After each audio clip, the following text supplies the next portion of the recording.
Good evening, everybody, and welcome to Mahtomedi, Minnesota. And quite frankly, this is the place to be. Hello, everyone. I'm Carl Warner. The Zephyrs have had a lot to celebrate over the last few days. On Wednesday night, their volleyball team took home the section championship in Class 3A. Earlier today at US Bank Stadium downtown Minneapolis, the girls soccer team won the state tournament in Class 2A. And now tonight, the football team has a chance to take home the section final against the visitors, the Cretin-Derham Hall Raiders. Let's talk about Class 5A, Section 4. Let's talk about this bracket. First and foremost, Mahtomedi came into this thing as the number one overall seed. They took care of St. Paul Highland Park last week to advance to the final, get the opportunity to host tonight. Now Cretin-Derham Hall, they were the 2 seed in this Section 4. They picked up over a win over Tartan after a quarterfinal bye, and that has led them to tonight's final where they are the road team. Now let's talk about some of our players of the game. First of all, for Cretin-Derham Hall, they have Jadale Thompson as their running back. This guy is a bell cow. 23 overall touchdowns, 17 of them on the ground, 6 of them in the air. He's got over 900 rushing yards so far this year, an absolute monster in the backfield. Now for Mahtomedi, let's talk about Jacob Rubish, their running back. He's got 12 rushing touchdowns on the year. Here's a really important part of it for Rubish. No fumbles, and he's got over 800 yards on the ground. A battle of 2 amazing running backs tonight, and Cretin, their quarterback, is out of this world as well. Everyone here at SCC TV is so proud to bring you tonight's game, streaming live on NSPN. Let's have some fun.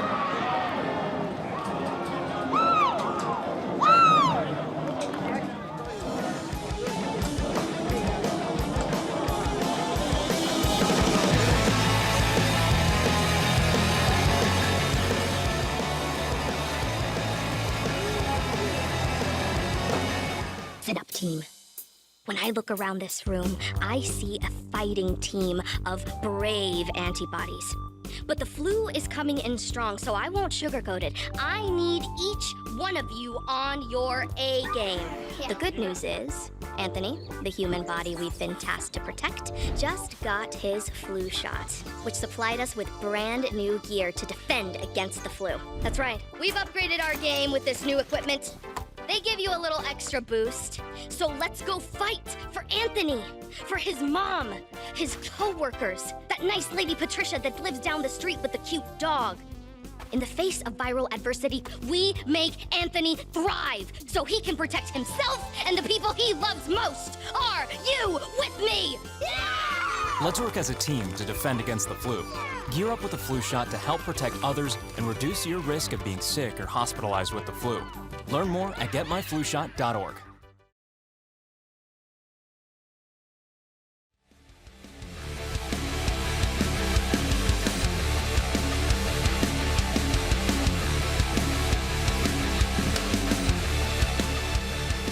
Good evening and welcome. It is game time here on NSPN and SCC TV. Tonight, the section final in Class 5A. Section 4 between the visiting Cretin-Derham Hall Raiders and the Mahtomedi Zephyrs. Mahtomedi trying to make it one of the greatest days in school district history today. State championship, girls soccer at noon. Maybe a section final victory in football over a rival like Cretin-Derham Hall. Cretin won the toss. They elected to defer. I'm Carl Warner. Welcome up to the broadcast booth here at Zephyr Stadium. Still waiting on Cretin to break the huddle here, and here we go. We have some light rain falling on this chilly final day of October 2025. Witchimidesa gets us started here in Mahtomedi. This will be returned up the middle. And brought down was Luke Torgrud.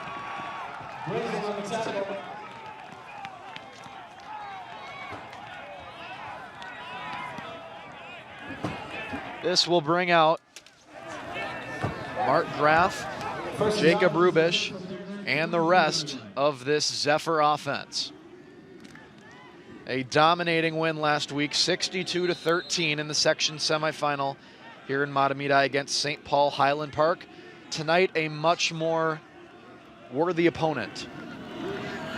Let's see how Graf starts against this Raider defense. That was excellent last week, and here goes Rubish all the way up to the 45. First play of the game, well more than a first down.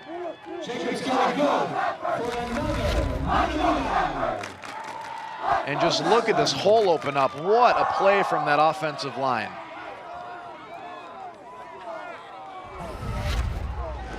It'll be first down again for Mahtomedi here on their first offensive drive of the game. Just underway here in the section final. On first down, Rubish again. This time he gets another first down. Cutting forward, he's almost loose, and he gets brought down at the 31. Jacob Rubish cutting through this Raider defense like a hot knife through butter. 2 runs, 2 first downs, almost 40 rushing yards for Jacob Rubish.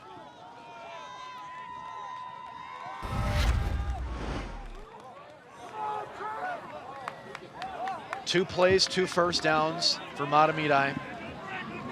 They're set up at the Raider 31. Rubish once more. This time he's going nowhere. Tackle made on that play by Henry Malloy, the senior defensive lineman.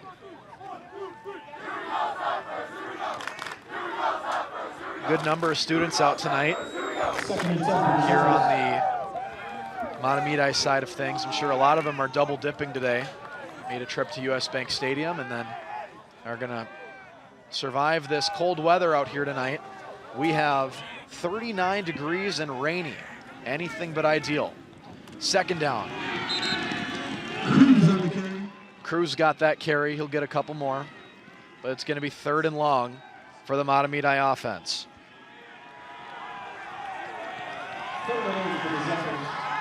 Will this be the first time that Graf puts it in the air? Mahtomedi's primary success on offense is on the ground, but they're able to put it in the air, especially with Gavin Bifolk running down the field. Got to constantly watch out, but now you got 3 people in the backfield behind Graf. He drops the ball. Who's going to get on it? It looks like Graf got it back. Disaster for Mahtomedi, and it's 4th down. After they started this drive with those 2 amazing runs, they've just been thwarted here. Here's a replay of that fumble. Charles Howard, the center, just put it right up on his backside. Maybe he was expecting Graf's hands in a different place. And our officials out there are using a towel to keep this ball dry. 4th down, 8 yards to go. Only 1 receiver out left. It's Bifolk. They hand the ball off, and Cretin stops Mahtomedi dead in their tracks. Amari Mohammed makes the play.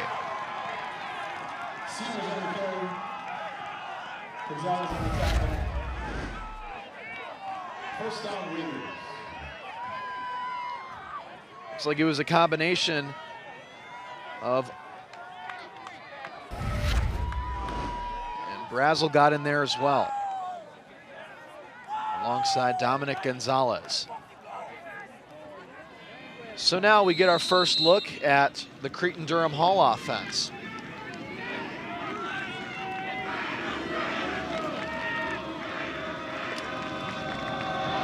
Isaac Johnson, one of the best passers in the state. They'll keep it on the ground though, because they've got one heck of a bell cow. Jadale Thompson, we talked about him in the pregame show. He is approaching 1,000 rushing yards on the season.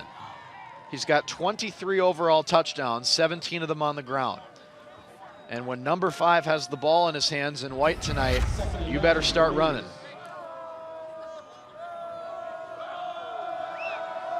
Second and 9. Johnson holds on to it, unloading down the field. He's got Welk, and Welk is scorching down the sideline. Touchdown, Raiders! Touchdown, Raiders. 2 plays is all it took.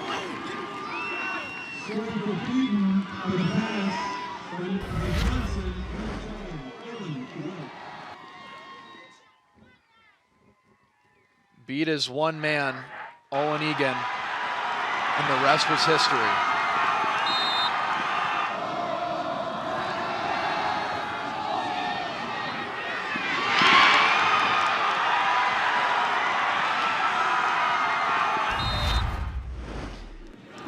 Chimedisa out to kick the extra point. Good as gold. 7-0 Cretin-Derham Hall. And now Mahtomedi is going to have to shake this one off.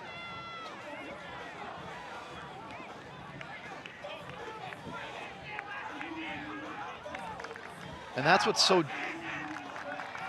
Let's talk about the previous meetings between Mahtomedi and Cretin-Derham Hall. It's mostly been Cretin-Derham Hall until recent years. Mahtomedi picked up 2 victories last year, one in the playoffs and one, or excuse me, it's reversed. Mahtomedi a lot of the victories, and then Cretin-Derham Hall in recent years. But Mahtomedi picked up a victory in this year in the regular season due to a 2-point conversion failure. 28-27 in overtime, the final score. And that really has been the story for Cretin-Derham Hall, is these 4th down conversions. This year, when these teams played in the regular season on October 10th, Cretin-Derham Hall tried to win the game on a 2-point conversion, and it was a failed run by Thompson.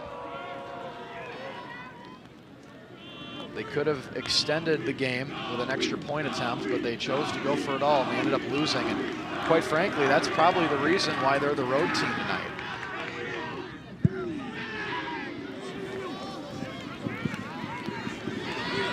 And that one will be a kick out of bounds, and that's not good for the Raiders. That is a rare mistake. A mistake for Chimedisa. First and 10 for the Zephyrs on their 35-yard line. It was Seabloom on the kickoff. I was actually talking to John Seabloom before the game, how he had to make a tackle last week because one of the kickoffs got returned for about 80 yards up at St. Thomas. And he said he was upset that the Tartan receiver took it back so far, but he was ready to make the tackle. And if you're wondering, the word upset is not the word that he used. Nonetheless, first down. Take 2 for this Mahtomedi offense. Back to pass, it's Graff, and it looks like Carter Russell had his hands all over Gavin Bifolk, but we got no flag there. Here's the replay. I'm not sure if our cameras caught it. Yeah, we did catch it. So the first pass is the first incompletion of the game for Graff. In 8 games, he has a 53% completion percentage, but I mean, you look at the conditions out there, it is still raining. Second down. Graff will keep it himself. He found an open lane. He's got the first down and more. He runs out of bounds, untouched.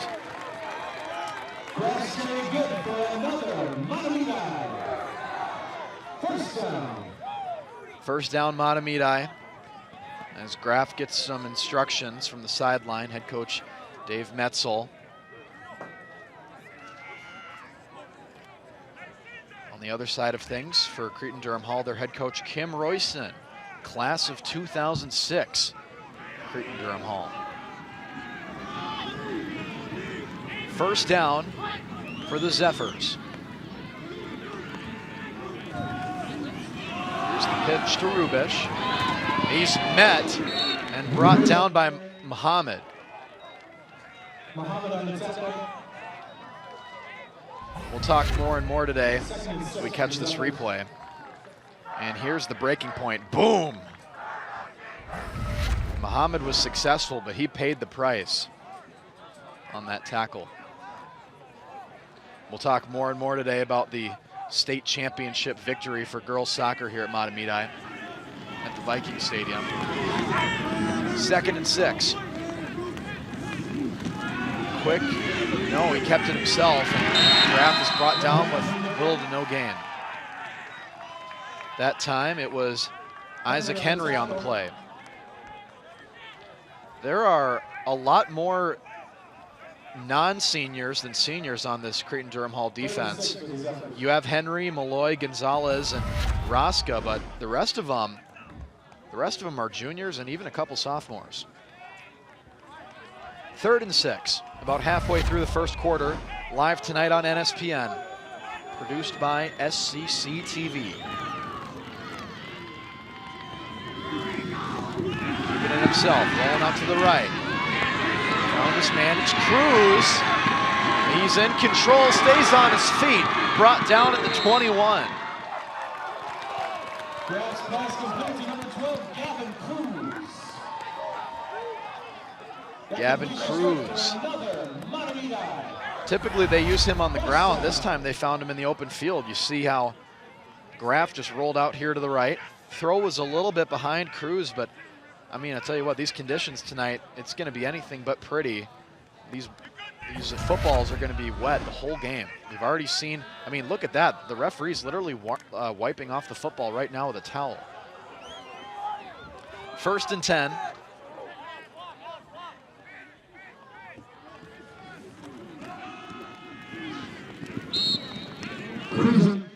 And it's Cruz again.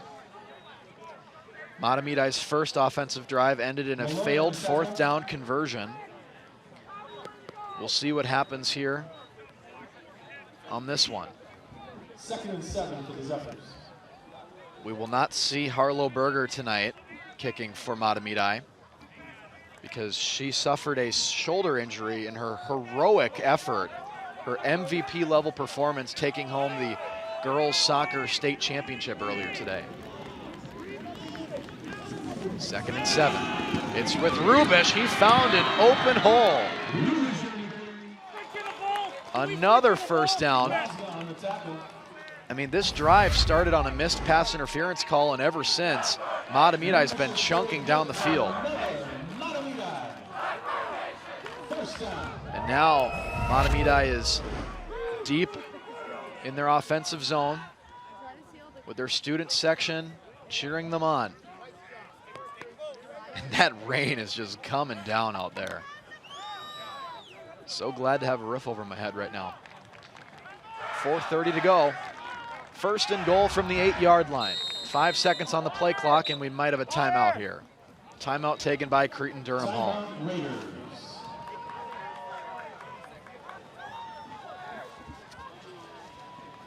Their first of the half.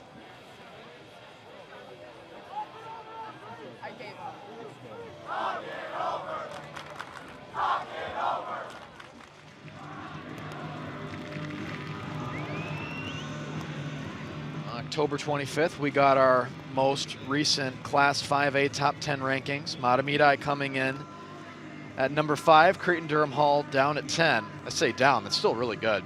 St. Thomas Academy taking the cake right up there with Spring Lake Park.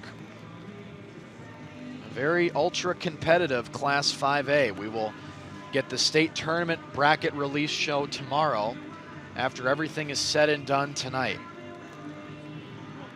Now remember, the Class 5A is not as linear as Class 6A. Class 6A, you know the state tournament bracket from the moment the games begin. Simple 32-team bracket with regional finals, much like March Madness. But in Class 5A, you get your section champions, and then the state tournament bracket is created and reseeded. First and goal from the 8-yard line. Rubish's drill.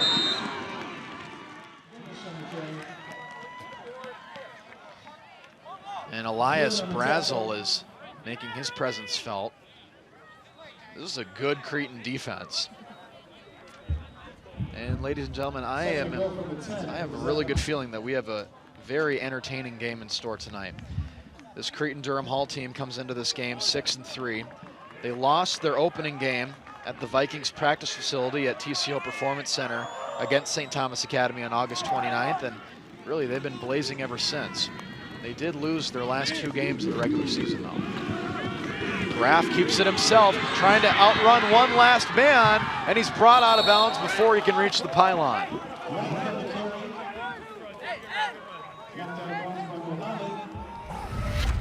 Knocked out of bounds by Muhammad, and you just see here how Graf was able to evade the tacklers. And remember, it's very wet down there on the turf. Third and goal from the 1.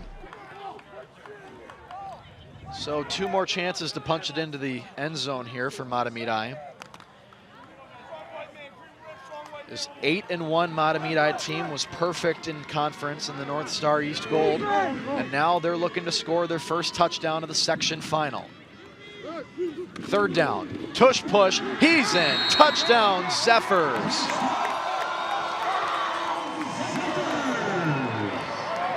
Graf gets the carry, and Mahtomedi is ready to tie this thing up.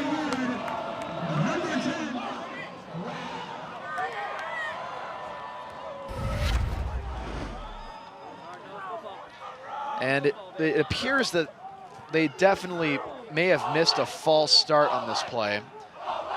But unfortunately, our officials do not have access to replay. And we might take another look at that here after the extra point, but you see that at all levels when you have a quarterback sneak like that, as we have our extra point, and it was blocked! Cretin-Derham Hall stays with the lead.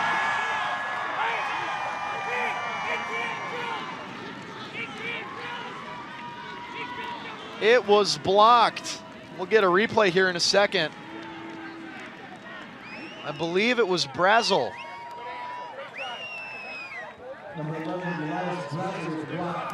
Now remember, Mahtomedi does not have their typical extra point kicker out there because, as we know, Harlow Berger's out of this game, shoulder injury she suffered earlier today. So here's the block. And you know what? If Brazel didn't get it, Carter Russell may have gotten it himself. That right side of the line just let multiple Raiders through. So it's 7-6. Cretin-Derham Hall stays with the lead.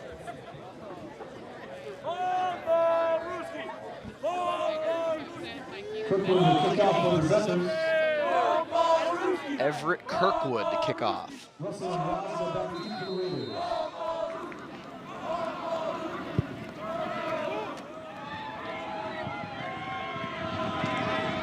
This one will be returned. And Russell's going to take it up to the 37.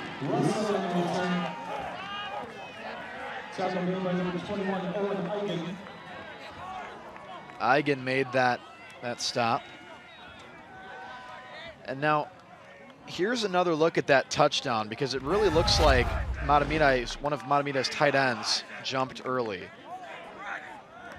And the left side, and it looks like the right tackle, right guard may have all gone early. And I mean, you see back there, Amari Muhammad's got his hands in the air, basically yelling at the refs, like, what did you guys not see? Oh my goodness, it was false start, everybody but the center. On first down, it's Thompson. So yeah, we'll stop talking about it for now, maybe until we reach halftime, but it really did look like, they were going on one, but the center thought that Mahtomedi may have been going on 2. Nonetheless, our officials did not call it, and each team has scored a touchdown. 2nd and 3.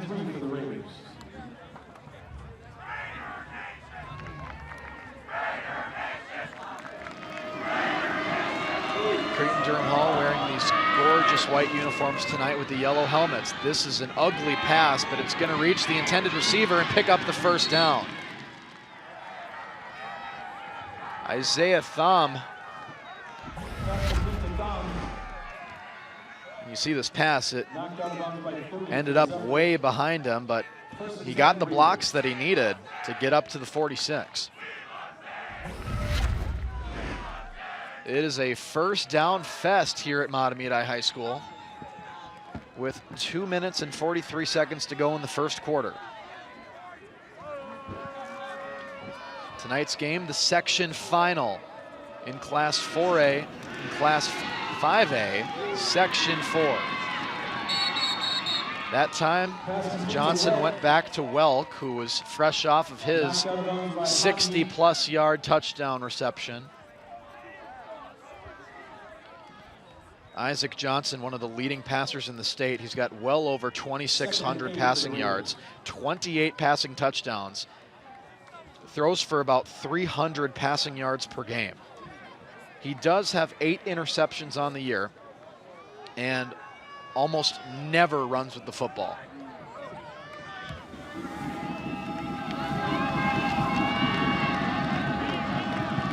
Second and 8 for Johnson. Go back to Thompson, and he's going to get brought down, that time by Schwieters. And you just look at this delayed step here, waiting patiently and then boom, taken off. There's a reason why we focused on these 2 running backs before the game tonight. Just thinking back to that 2-point conversion in overtime, basically decided the location of tonight's game. First down, they run with Thompson again. This time, he breaks through the first tackle. Wow, what a run. He ran into a big stop sign, put his foot in the ground, and went the other way.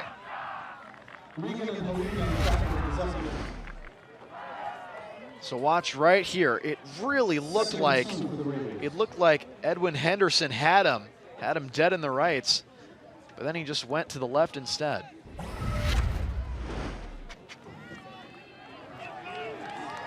.45 seconds and counting in the first quarter remaining. 2nd and 2. This time it's a little reverse play, and this one might take all the way to the end zone. Gorgeous design there for Dre Frierson-Holly. Little push pass. Looked like they were gonna toss that one to Thompson, but it ended up being a short pass. And you just know that whoever drew that one up on the Cretin-Derham Hall staff is extremely pleased. And that will be the end of the first quarter here on NSPN. 7-6, we have ourselves a ball game here at Mahtomedi. A trip to the state tournament is on the line.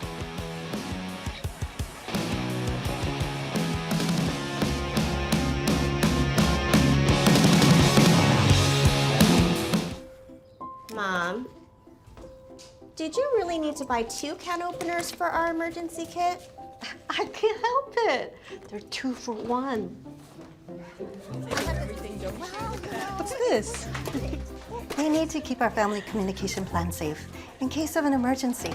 Thanks, Tita. Oh, man. Well, good thing we kept all the lights we used for Diwali. I've got the battery pack. Keep my phone powered so we don't miss any alerts. What about game night? Sounds good. Oh, we have to get to Mom and Dad's and get them somewhere safe. I've got the evacuation route loaded on my phone. I've got an updated list of Dad's meds. And I've got just what we need to get them to take this seriously. If that doesn't convince them that we thought this through, I don't know what would. Start a conversation with your family and plan together for emergencies.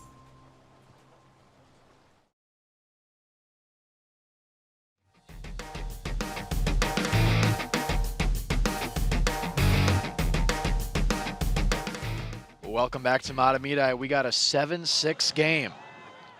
Mahtomedi, Cretin-Derham Hall separated by 1 point as we return to the red zone under the rain. First and goal from the 3-yard line. Johnson kept it himself, passes, and into the end zone. Isaiah Thome.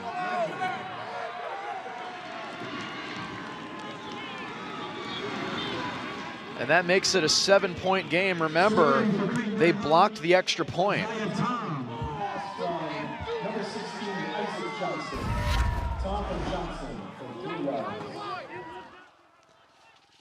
More creative passing done here by Isaac Johnson, allowing Tom to get into the end zone.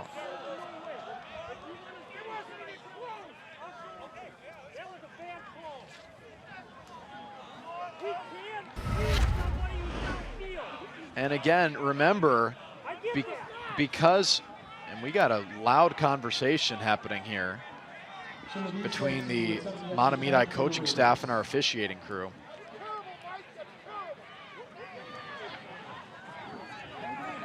Seems to be some little confusion out there, but now we have Chimidesa lining up to kick the extra point. This would make it an 8-point game. Through the uprights and good. 14-6 gives the Raiders a little bit more comfortable of a margin.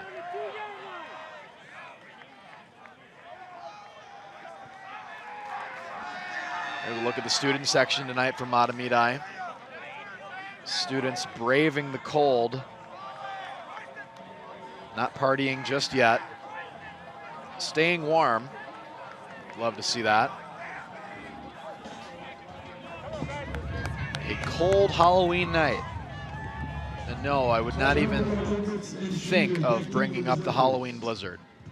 There's a look at Kim Royston, the head coach of Cretin-Derham Hall. Class of 2006. The private school in St. Paul, Minnesota. The place that Joe Mauer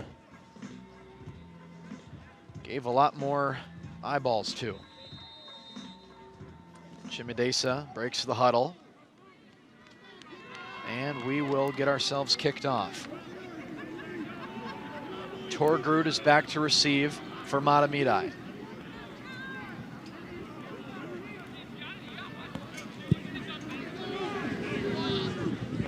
Here we go. Torgrud catches it on the shoulder, tries to break through the first wave, but he won't. Earns Mahtomedi starting field position a little bit better than a touchback.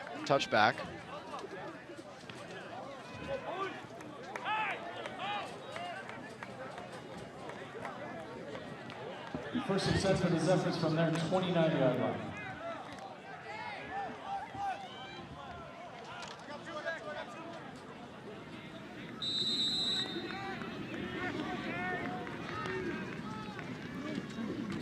All right, it is now time for the third offensive drive of the game for Mahtomedi.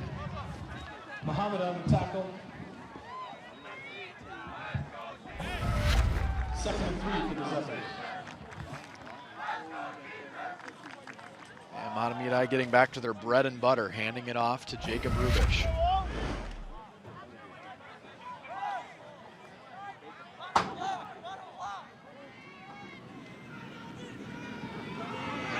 Second and 3 for the Zephyrs.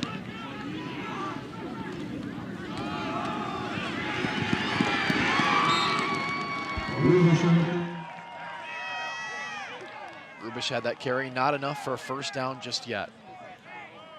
Flaming Muhammad on the tackle for the Raiders.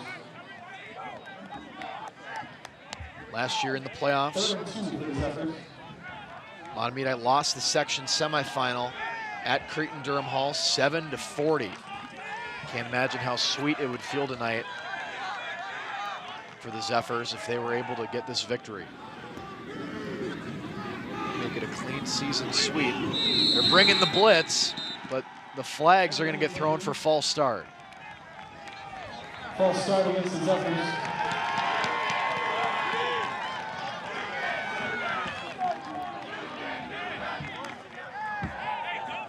And now a sizable student section from Cretin-Derham Hall is showing up to this game.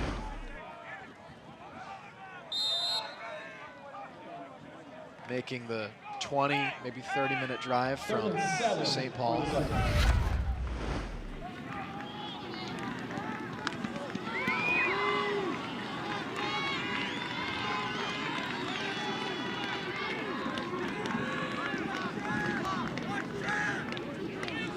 Third and 2.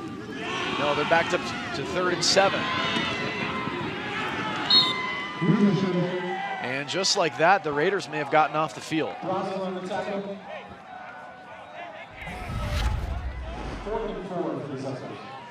It'll be 4th and 4, and looks like they're bringing on the punt team. Mark Graff does the punting for this Zephyr team.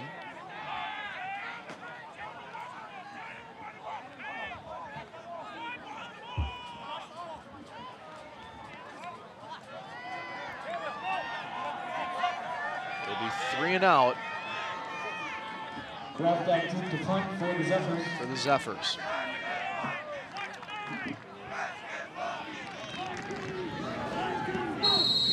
And now another whistle here. Do we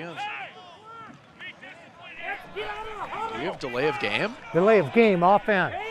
5-yard penalty, still 4th down. Delay of game against the Zephyrs. And that is not going to please the Mahtomedi coaching staff. They're asking the Zephyrs to have a little bit more intentionality about breaking this huddle.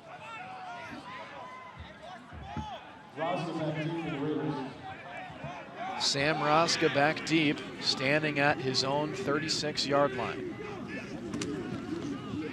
Graff's punt gets away, and it lands. Nice little bounce. Roska touched it, but it flew out of bounds. So Cretin avoids danger, but they did get a little scared. And you watch that, that did go off of him, and you know, Roska's got to be lucky that he was so close to the boundary line. If that would have kicked back towards the middle of the field, there's no saying that Mahtomedi wouldn't have gotten that back. Looked like Roska was the only Raider in the area. Under 9 minutes to play before we reach halftime here at Mahtomedi. I'm Carl Warner. You're watching NSPN.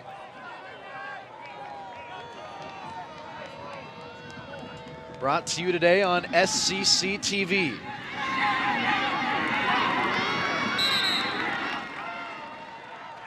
Pass complete to Pearson Holly. Incomplete pass. No, the pass was complete to Pearson Holly. And they lost 2 yards on the play. And that's such an advantage that this Cretin-Derham Hall offense has, is that they have a three-headed monster of receiver options. They've got Heath, Pearson Holly, and Welk. They can all burn you. Your secondary has to be elite to keep up with this Cretin-Derham Hall offense. 2nd and 12. Johnson over the middle. He's got Pearson Holly. Pass complete to Pearson Holly. About half of what they need for a first down. Isaac on the tackle for the Zephyrs.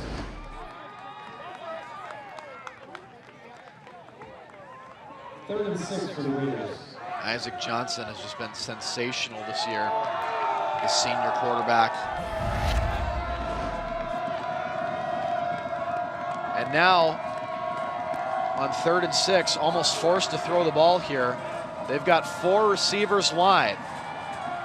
Johnson running for his life, still not sacked, scanning down the field, floating, and he found Thompson. What a play for the Raiders. Thompson was option number 5 on that play, but it didn't matter because when his number got called, option 5, number 5 came in clutch. And we have a Zephyr down back where Johnson was initially scrambling.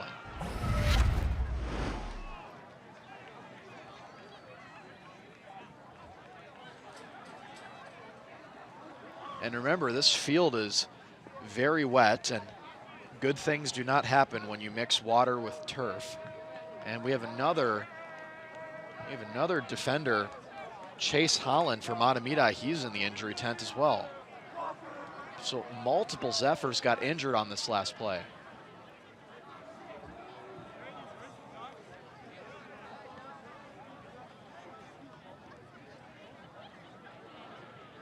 And a hush has fallen over the crowd here at Mahtomedi as the trainers tend to the player out on the field. Gives us a little bit of a break in the action.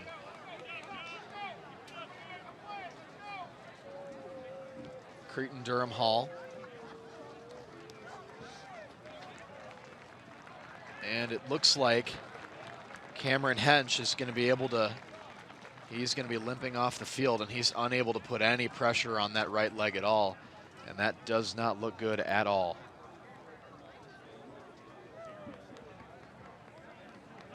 He's in a lot of pain.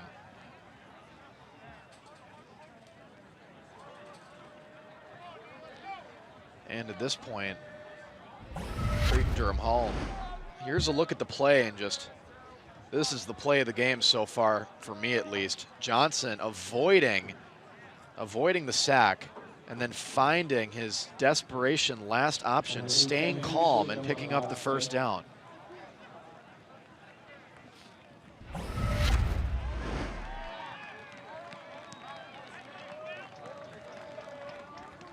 First attempt for the Raiders on the 44-yard line. 1st and 10, injured players off the field.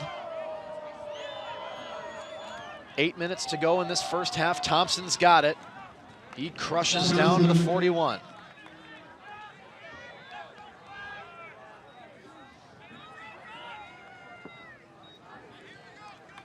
Last year in the playoffs, Cretin-Derham Hall made it to the state tournament. Went to overtime. And again, the 2-point conversions thing came back to bite them. They played versus Owatonna at Eastview in the state quarterfinal. They scored the first touchdown of overtime, kicked the extra point, but then they gave up a touchdown and the 2-point conversion. And yeah, if they would have stopped the 2-point conversion, they would have gone to US Bank Stadium, but they didn't stop it. And that allowed Owatonna to punch their ticket to the bank. Waiting Caesars on the tackle for the Zephyrs.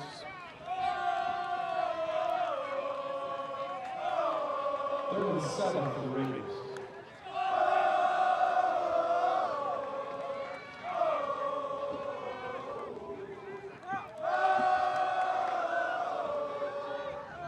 And now a tomahawk chop chant is being led by the Mahtomedi student section. 3rd and 7 for Isaac Johnson. He's back there by himself, evades the pass rush.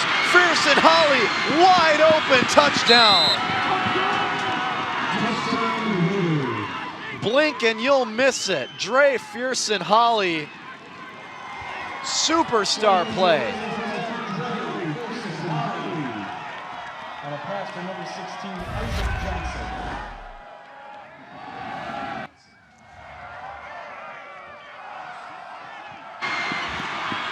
And just nobody in the deep middle for Mahtomedi. Isaac Johnson must have been licking his chops when he saw how open Fearson Holly was.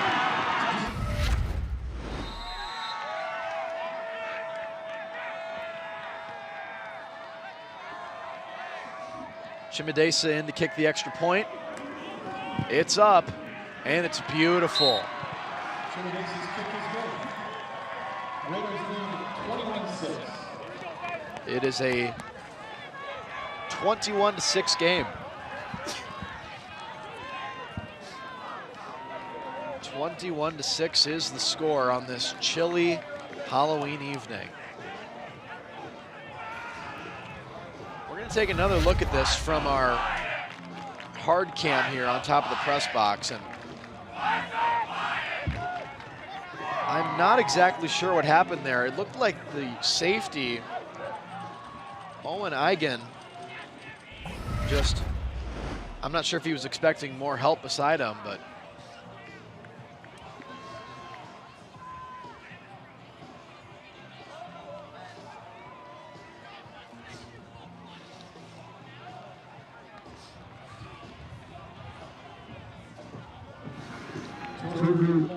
and Schweeder back deep for the Zephyrs.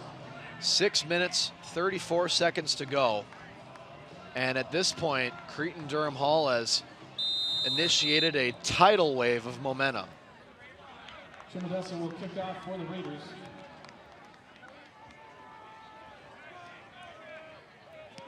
What does Mahtomedi have to do to get back into this game?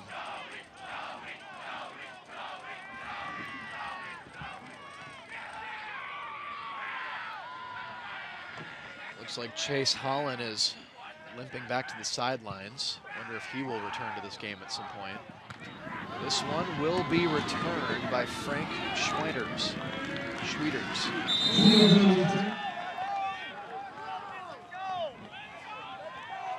Number 22, Rosga on the tackle.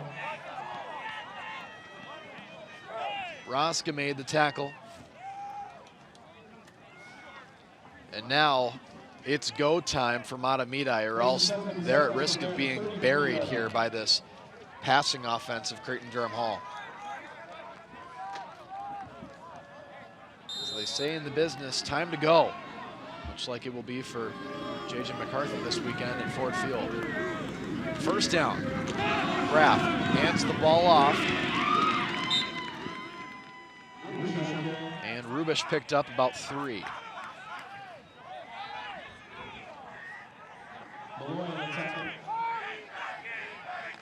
Malloy made the play. Again, this defense that is not very senior heavy. So if this defense can stand up tall for Cretin-Derham Hall this year, I think it's safe to say they'll have another good one next year as well. Second down.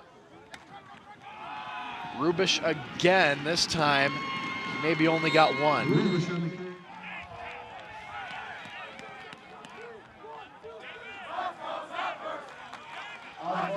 And the student section trying to will the Zephyrs on.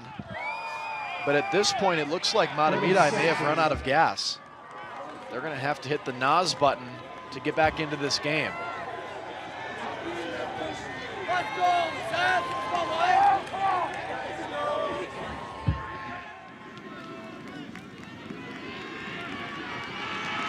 And again, met at the line of scrimmage. Graff carried it himself. And Kim Royston is fired up on the Cretin sideline. And Mahtomedi has got a punt. On the option play, ran right into Henry And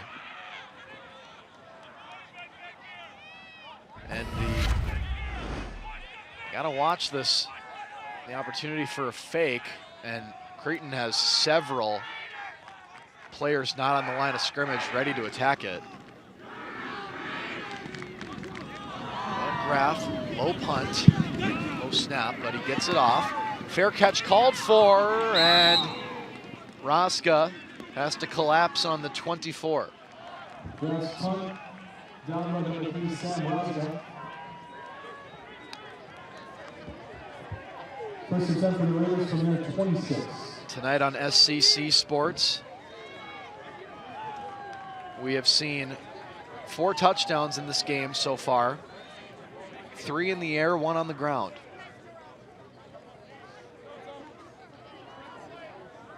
And now 2 consecutive punts for this Mahtomedi offense.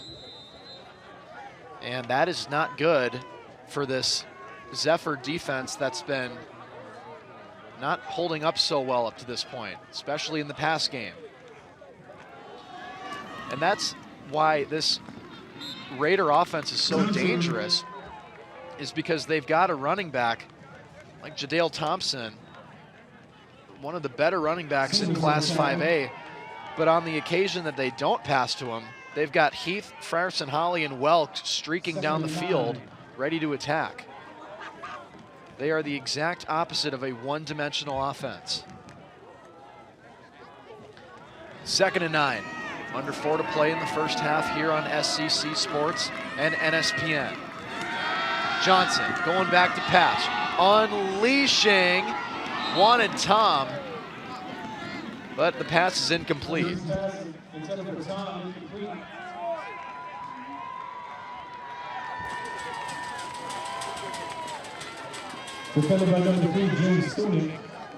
So maybe a sign of life here for the Mahtomedi defense.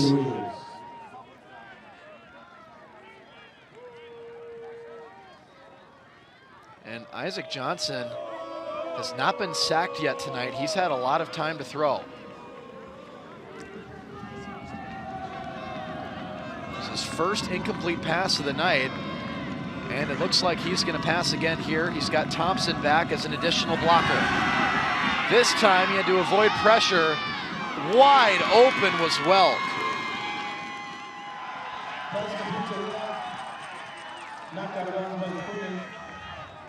Made the right read to get out of the way.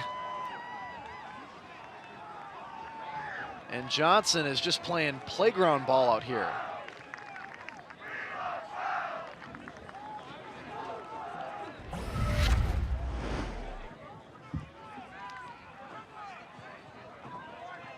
Owen Welk scored his 6th receiving touchdown of the season earlier tonight. And through the hands of Tom. Again, another wide open receiver, this time on the sideline for Isaac Johnson. Johnson has been slicing and dicing this Mahtomedi defense through the air. And you know, if I'm in the Zephyr student section, I'm not sure I would be using the Butterfingers chant right now when they're down by 15, but momentum shift, so you'll never know.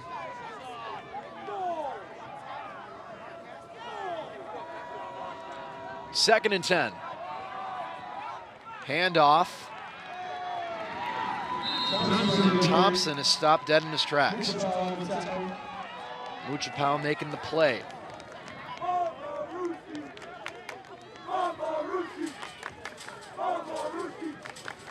And now look at that. That's a story in itself. Number 8, Cameron Hench is warming up.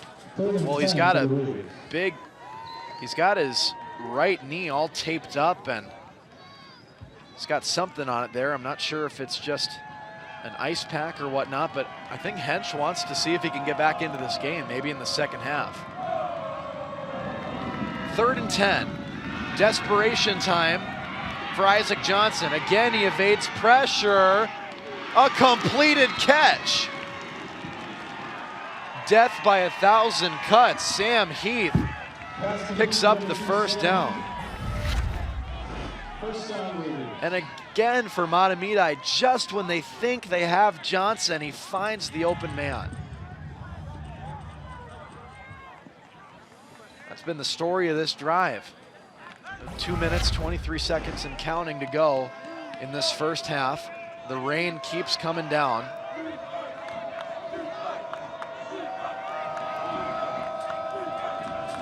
First and 10. Johnson airing it out, and Welk, it went through his hands. Now, maybe Alex Haas got there at the last second to get his hand in there, but excuse me, that was Torgrud on the coverage. And did Torgrud get a piece of this? No, it was just dropped. A rare drop for Owen Welk. 2nd and 10 for the Raiders.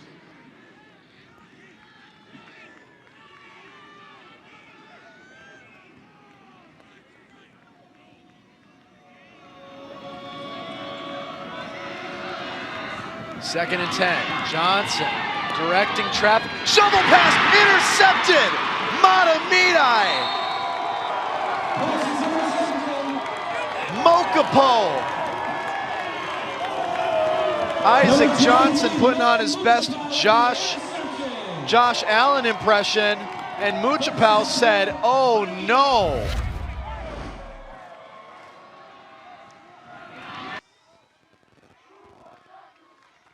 Johnson trying to be Superman just put Mahtomedi at the 49-yard line. And how big of a turning point could that be in this game? One of the dopiest interceptions you'll see.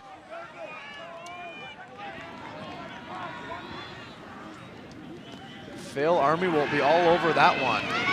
You know, Graf was throwing in the general vicinity of Samuel White, but unfortunately Samuel White was too busy blocking, but he did serve as a man downfield. Under 2 minutes to go, and you really do feel, especially since Cretin's gonna get the ball first to start the second half, you really do feel that this is a crucial 2-minute drill for Mahtomedi to get back into this game. Head coach Dave Metzel would love to see his team punch the ball into the end zone here. And their head coach since 2007.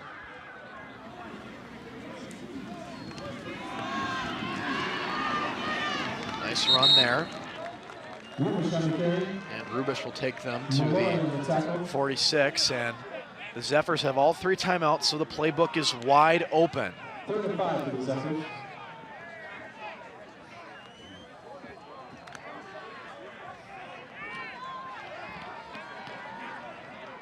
David Osborne will sub out for this Cretin-Derham Hall defense.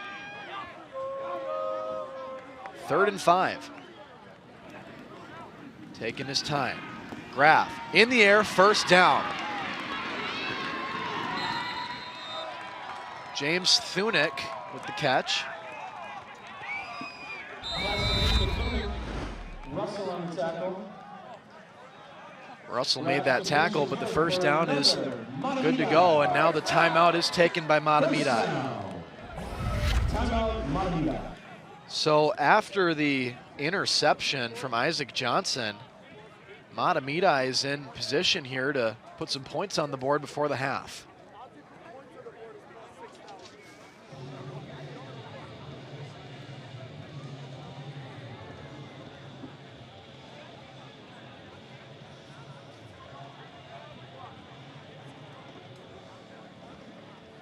A dreadful evening weather-wise here in Mahtomedi. As we take a look at the recent section history for Mahtomedi, losing in the semifinal to the 1 seed CDH last year. 23, they made it to the state tournament. 2022 made state. 2021 they made state again. So Mahtomedi looking to get back in the saddle, get back to US Bank.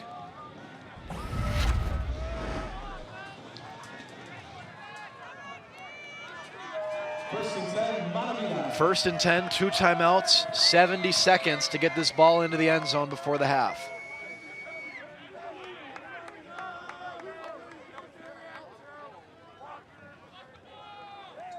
Graf steps back to pass, gets it away quickly, but it was dropped by Luke Torgrud.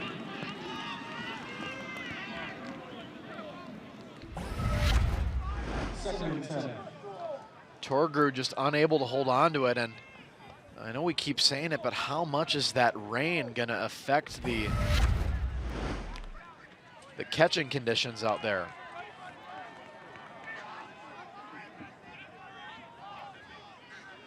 Just above freezing here in Minnesota tonight. And we have a timeout called by Cretin-Derham Hall. No, we have a yes, the timeout is recognized.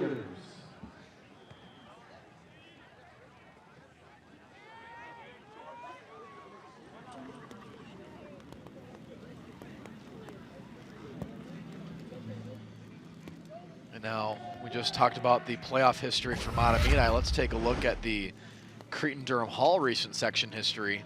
Last year they did make it to state after beating Mahtomedi and Tartan. 2023 lost in the section final, 2022 lost in the semifinal, and 21 again a semifinal loss. Mahtomedi making the better of them. It is a fierce playoff and regular season rivalry between these two teams. And with all due respect to Tartan and the St. Paul schools, these are the two premier teams in Section 4, Class 5A. Every year it's basically a toss-up between which one of these two schools is going to represent Section 4 in the state tournament.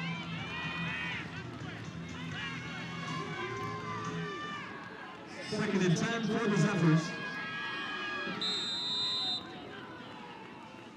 Second and 10, still 2 timeouts.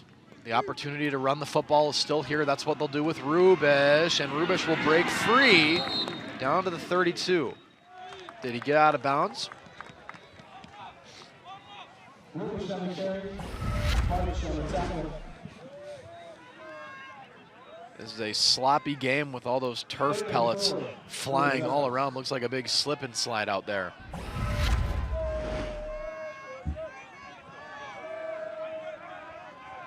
Clarence Johnson and the rest of this Cretin-Derham Hall defense desperate to get off the field. It's 3rd and 4. Graff kept it, and he swarmed. Say his name and he appears, Clarence Johnson.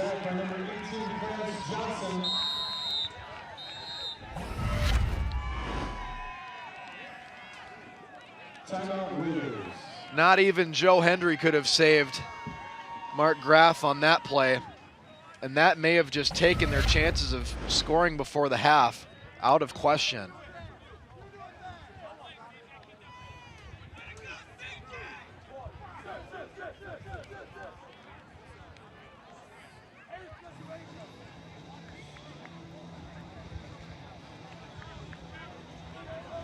.48 seconds to go.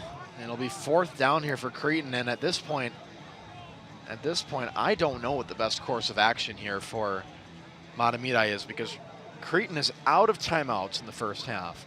But what you desperately cannot afford is another touchdown being scored on you.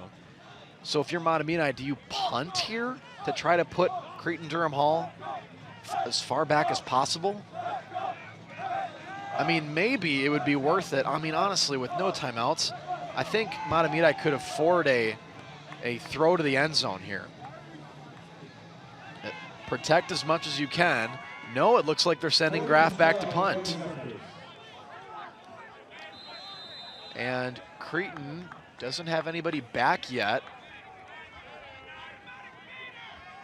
There's not a single returner back for the Raiders.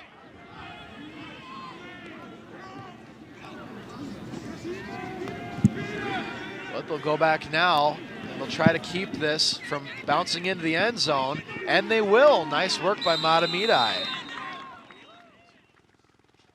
Downed at the 1-yard line. And now, Cretin-Derham Hall, they're going to need to move the ball a little bit here, or else risk suffering a safety. But no matter what you call it, I mean, that's 3 consecutive punts for Mahtomedi. And that is not going to win them this football game.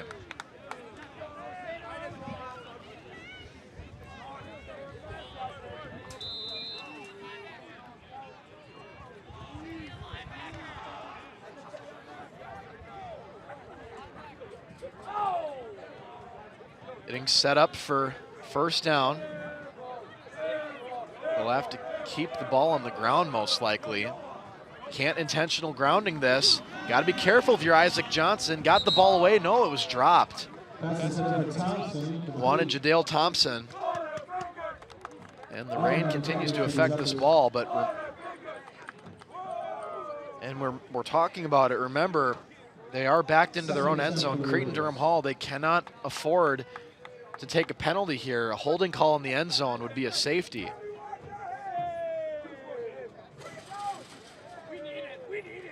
And now, goodness gracious, Cameron Hench has the wrapping off of his leg, and it looks like he might be getting ready to maybe come back in this game. The ball was on the ground. Wait, what happened here? What happened here? We got a safety? Are you kidding me? Mahtomedi got the safety. 21-8 is going to be our score. That is unbelievable. Here's a replay. Johnson, it was a bad snap, wet ball, and Johnson went down. He went down to a knee, and he gave up the 2 points. And that's what we talked about. Getting that ball punted down there to the 1 just scored Mahtomedi 2 points.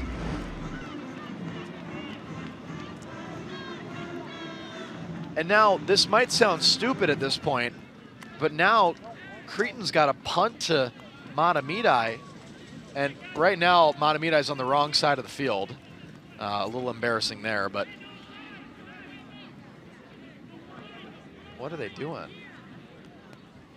Coaching staff is trying to tell them, hey guys, you got to go to the north end of the field here, as the rain continues to pound down here.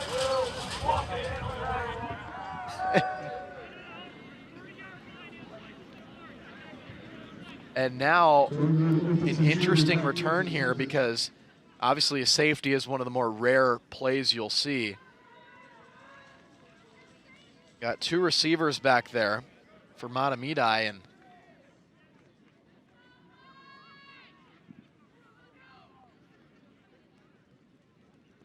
Chimidesa will set up.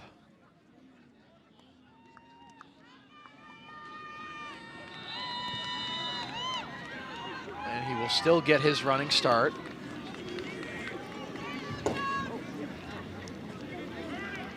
And running start is an understatement. He's going all the way back to the 12. Puts that one on the ground. That's an interesting choice. Bobbled the ball. Lucky to just stay on top of that. On the north side of that big M midfield. So now, bear with me here. 29 seconds and 2 timeouts is a lot more time than you might think it is.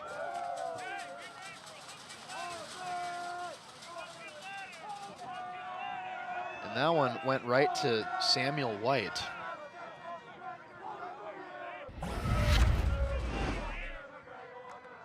And man, it's almost heartbreaking. Cameron Hench he's continuing to walk around in this sideline here. He really wants to get back into this game, but he's clearly limping, and I'm just not sure it's going to happen. First down, Graf going through the air, found his man, but it was dropped.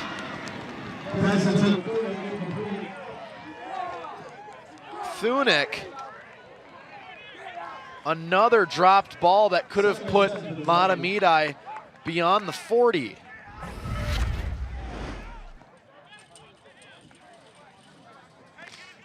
A perfect pass, wide open receiver, just couldn't bring it in.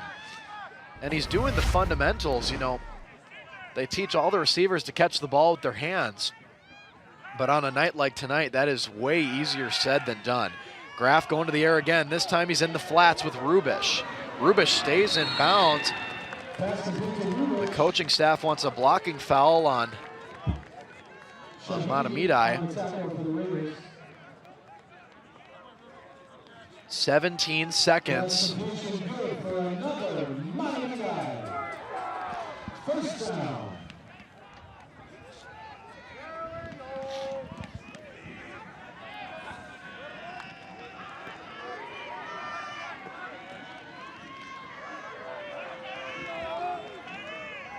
Will Mahtomedi be able to push this ball up the field? 1st and 10.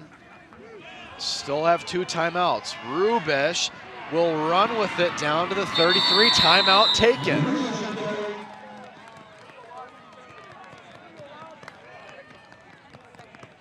And at this point, you have to wonder if Mahtomedi is just going to take 2 shots at the end zone. First down. Timeout, Mahtomedi. And now for For Cretin, how big is that interception from Johnson? We got another timeout here taken. Well, no, this is same timeout from Mahtomedi.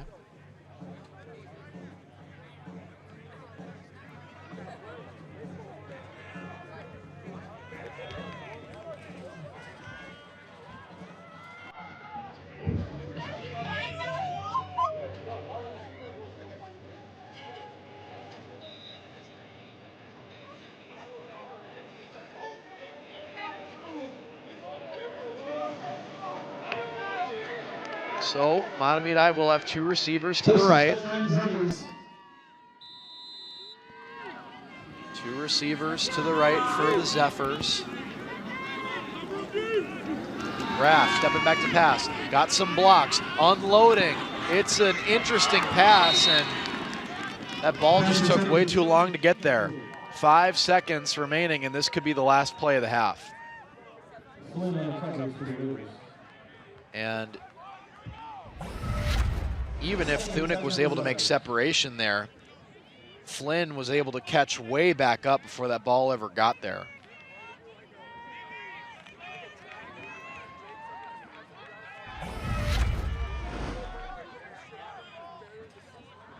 You wonder how many players Cretin will actually rush on this play. Graf stepping back, firing to the end zone, looking for pass interference, and they get the flag. The first half, the half cannot end on a defensive foul.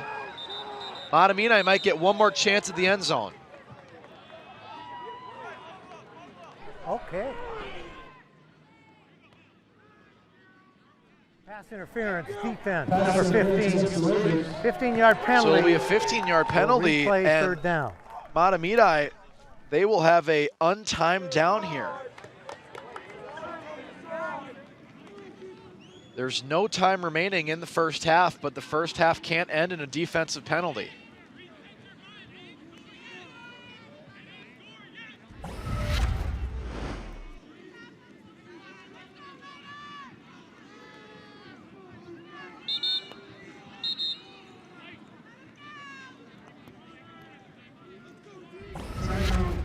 And now a timeout is taken by the Zephyrs as they try to draw up something that will maybe get them some desperation points here and bring them to 15 points.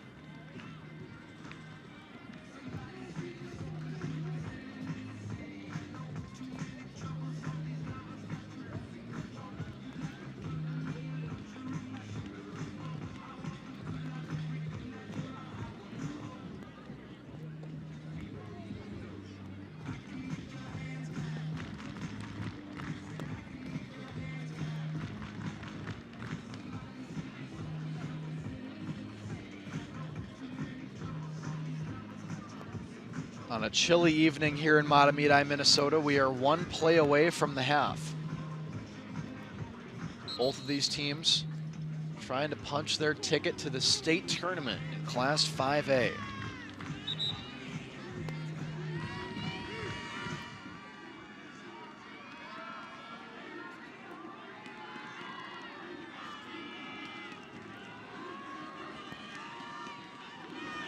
No time left on the clock. Pass interference penalty got us to this point. Rubish and Cruz in the backfield. They're there to block. Graf running for his life. Still on his feet, finally brought down. That'll be the end of the first half. Mark Graf picks himself back up. Cretin-Derham Hall 21, Mahtomedi 8 at the end of the first half. Here's another look at that replay. The scramble and the tackle that was made by Anton Williams. Cretin-Derham Hall will receive the third quarter kickoff. We'll be right back on SCC TV. You're watching on NSPN.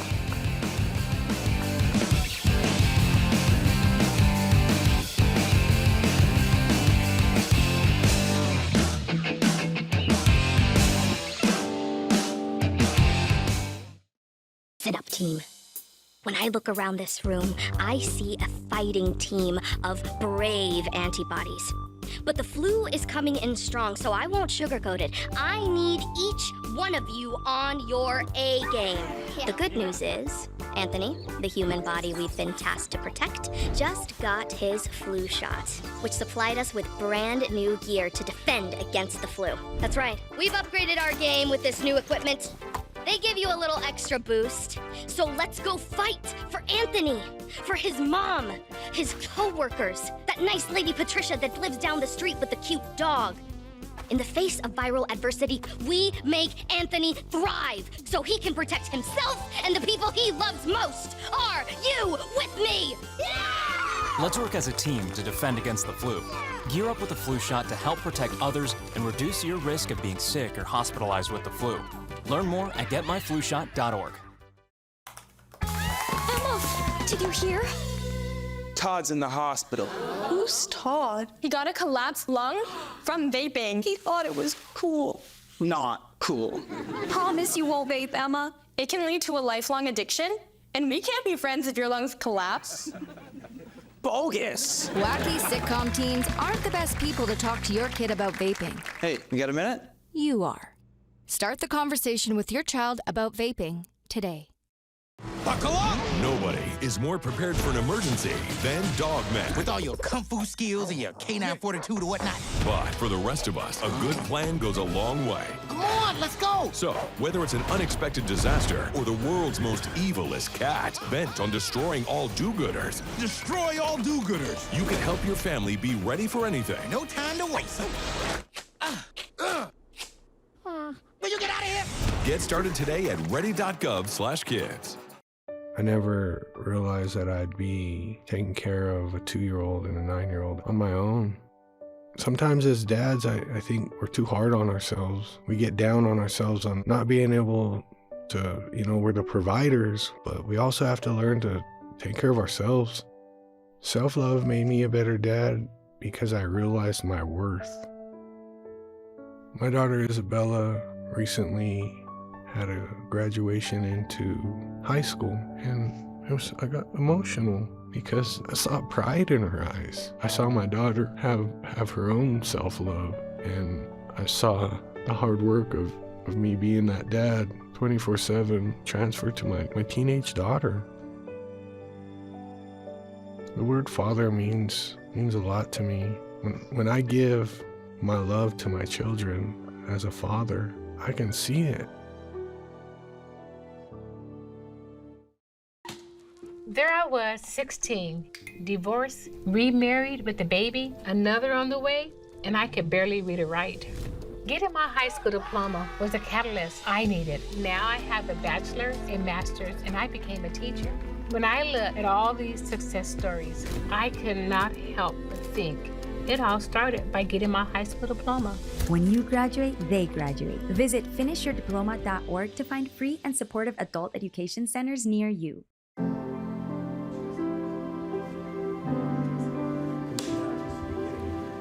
My dad showcased a sense of love that I never had before.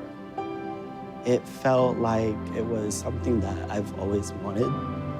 I mean, he's not only my parent, he's like my best friend.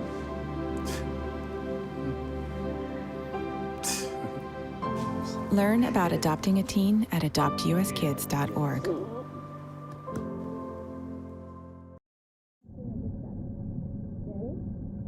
Danny. See me after class.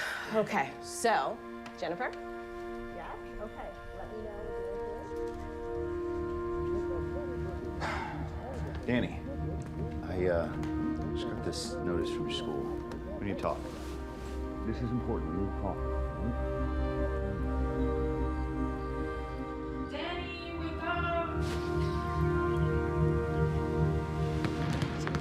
Oh, that would be Danny! Labs.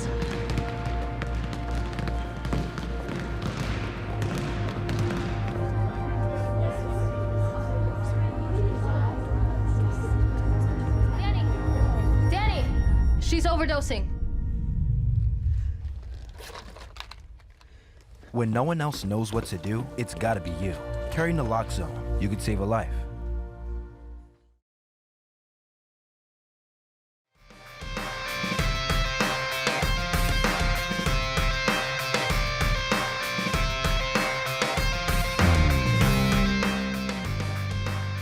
Welcome back to Mahtomedi. The Zephyrs down 13 with one half of football to go. The road team, Cretin-Derham Hall, looking like they are on their way to the state tournament right now. But we got 24 minutes to decide this in the second half. We had a very entertaining first half as we go through some of the highlights here. Isaac Johnson just unleashing down the field. And honestly, the biggest difference in the game so far tonight is that the Raider receivers have been able to hold on to the ball. And now Graff kept it here on this nice play to Cruz.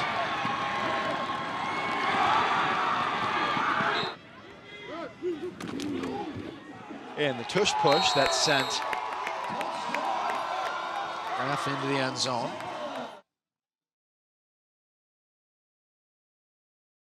The blocked extra point that is going to prove to be pivotal in this game.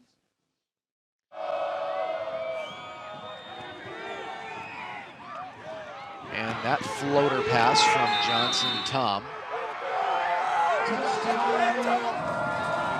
And here's the interception. Oh no, this is the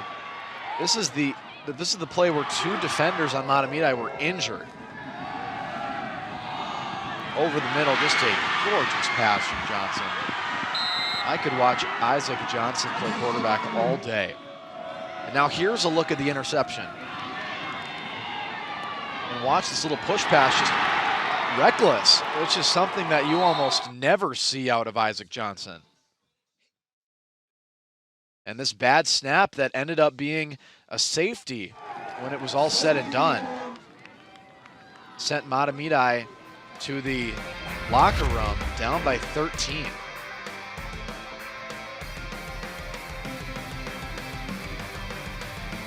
Take a look at some other scores here from the section action. Looks like Two Rivers is going to fall to St. Thomas Academy.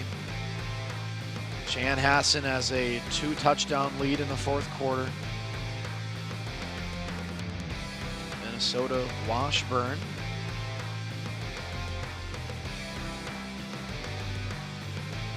And Buffalo is also trailing. World Series right now, the Dodgers are up on the Blue Jays in Game 6, 3-1 in the bottom of the fourth. Kevin Gausman not having a great game. If the Los Angeles Dodgers win tonight, that would force Game 7 of the World Series tomorrow. Tomorrow night, winner takes it all. And we will be right back with the second half of action here on SCC TV, tonight covered by NSPN.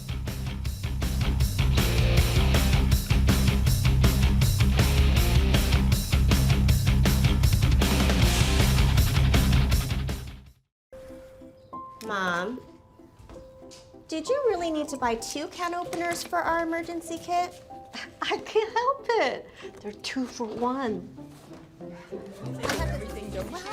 What's this?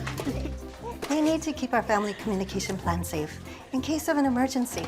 Thanks, Tita. Oh, man. Well, good thing we kept all the lights we used for Diwali. I've got the battery pack. Keep my phone powered so we don't miss any alerts. What about game night? Sounds good. Oh, we have to get to Mom and Dad's and get them somewhere safe. I've got the evacuation route loaded on my phone. I've got an updated list of Dad's meds.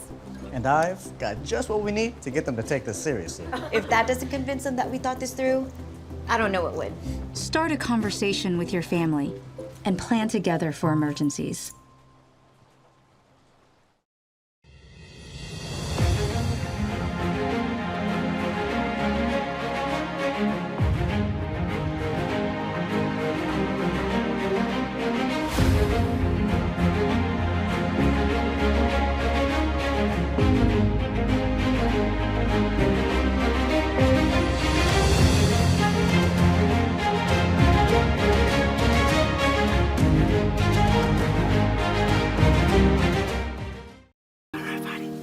Love is a lesson that doesn't end. It knows no conditions, so you better buckle in. Love keeps you on your toes. It never stops, only grows. Love isn't easy, it's a commitment, especially when they're being their most resistant. Love is finding the right seat so you can take a breath. But remember, love isn't lax, it always double checks. Check that your kids are in the right seat at nhtsa.gov/the right seat. Danny, wake up! Danny.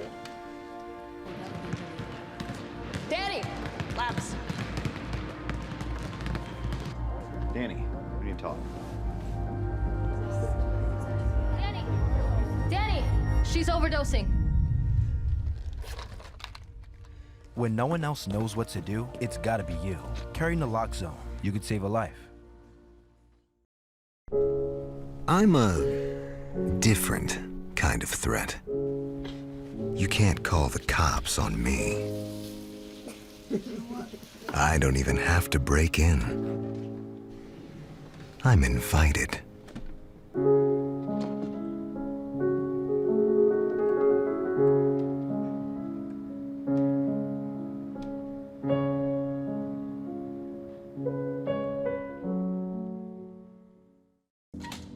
There I was, 16, divorced, remarried with a baby, another on the way, and I could barely read or write. It was time for me to change my life and the lives of my family, so I went back and I got my high school diploma. That was the catalyst I needed. Now I have a bachelor's, a master's, and I became a teacher. Mom, this is your very first yearbook. Your commitment to education motivates me, your coworkers, and your students. You showed me that if you come from nothing, you can still be anything. You told me I deserve to succeed. It's been 15 years, and I still live by that. You're the model for success for your kids, grandkids, and your students. When I look at all these success stories, I cannot help but think it all started by getting my high school diploma. When you graduate, they graduate. Visit finishyourdiploma.org to find free and supportive adult education centers near you.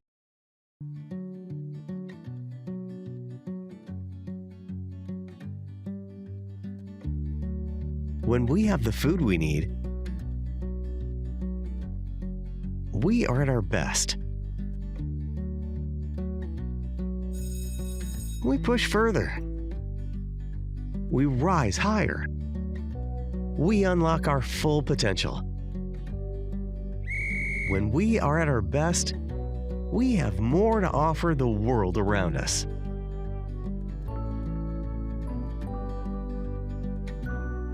When we have the food we need,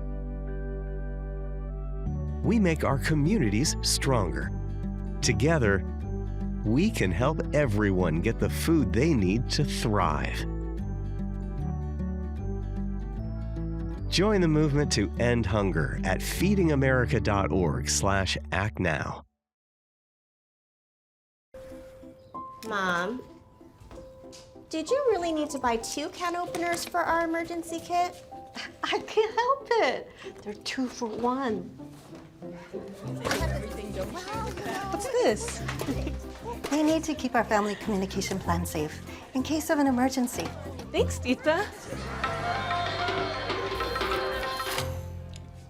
Oh, man. Well, good thing we kept all the lights we used for the rally. I've got the battery pack. Keep my phone powered so we don't miss any alerts. What about game night? Sounds good.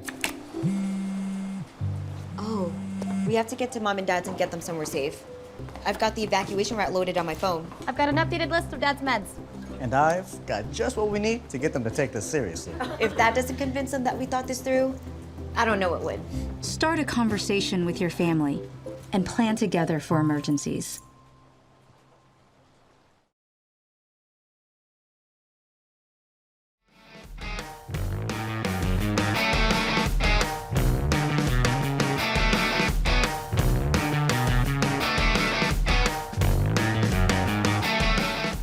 Howdy there, and welcome back to Mahtomedi, where the Zephyrs trail by 13 points heading into the second half of action here on Halloween night.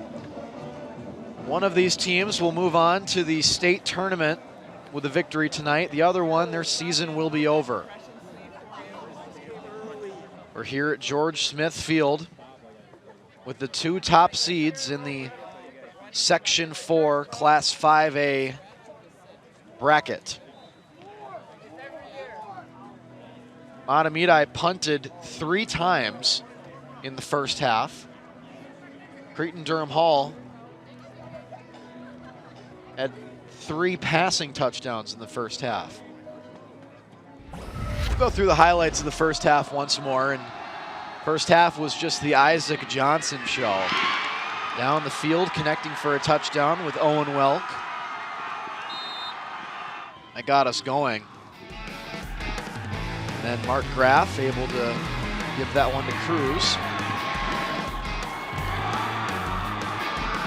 Now was able to set them up for this quarterback sneak, which may or may not have had a couple false starts. But then, right after all of that commotion, we had the blocked extra point.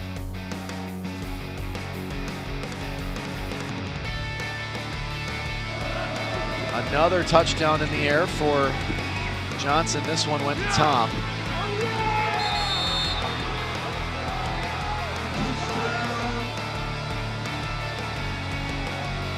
Couple injured Zephyrs on this play. Johnson avoiding the pressure and getting that crucial first down.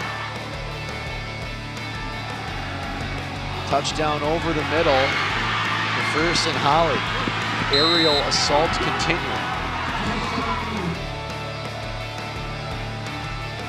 And here was the lackadaisical interception thrown.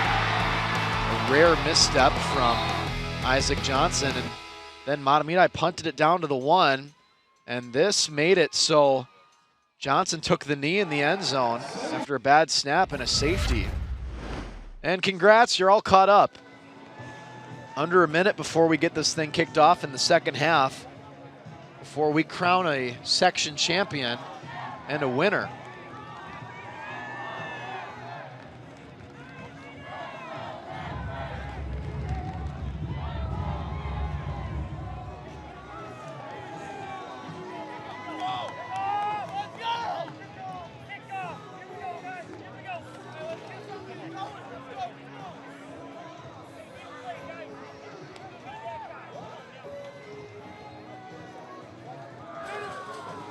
Zephyrs, they will kick things off to begin the second half.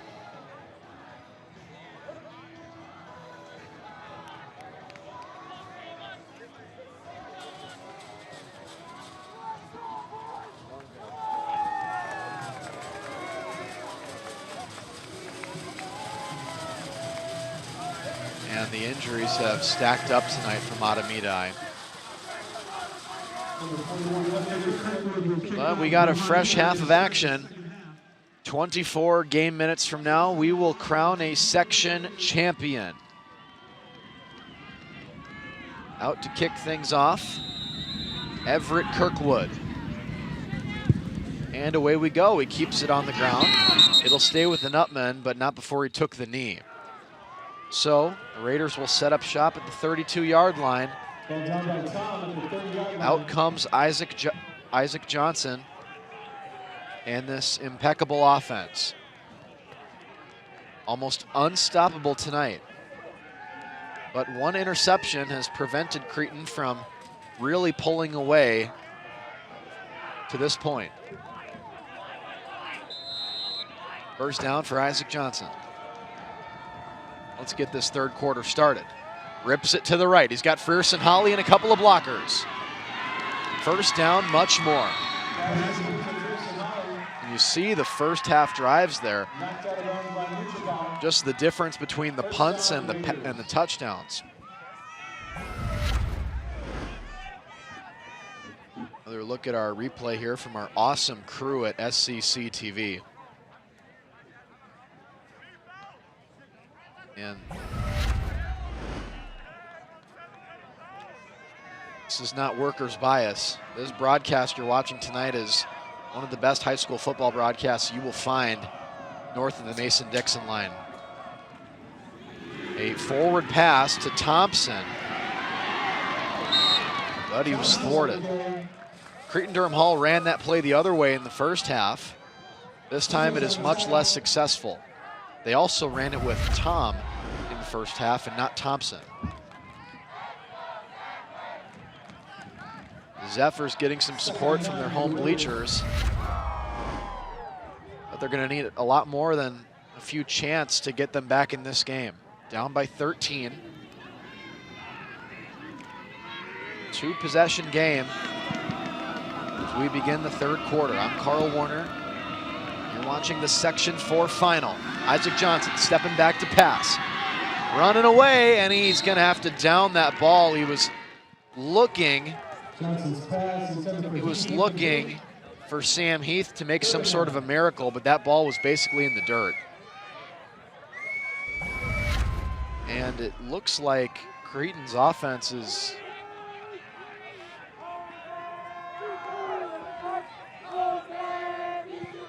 regrouping here for 3rd and 9.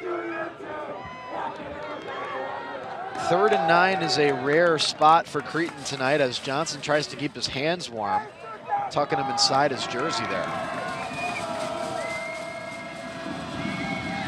Drops back to pass. Looking downfield. Got him! Sam Heath! The highlight reel continues.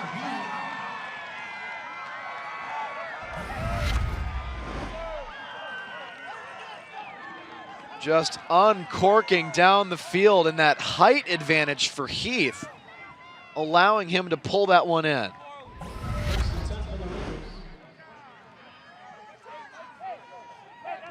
How deflating for this Mahtomedi defense. They had him at 3rd and 9 again, but just wasn't able to finish the play.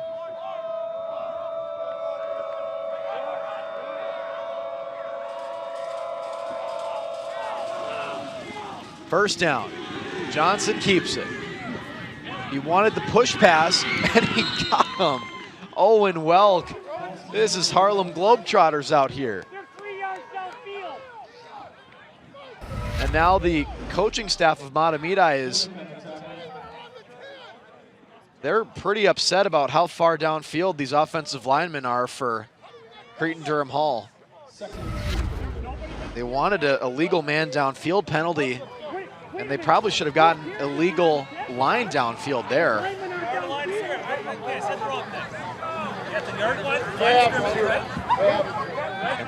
And we're catching a lot of this audio here.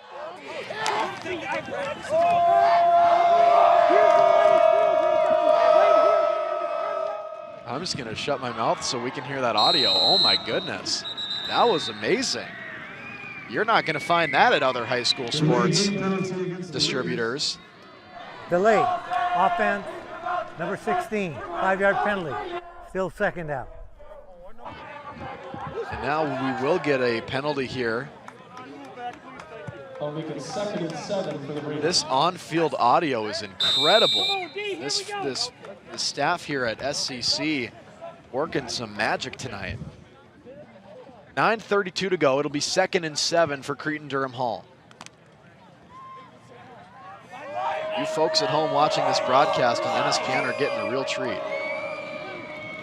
2nd and 7.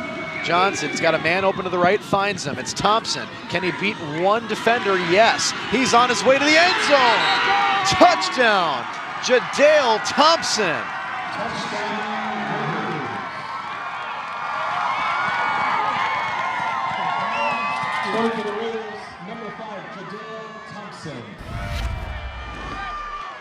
And you see this, he was wide open. And then he had one man to beat. He had to beat Luke Torgrud, and Torgrud just got put on skates. Hockey season started early here.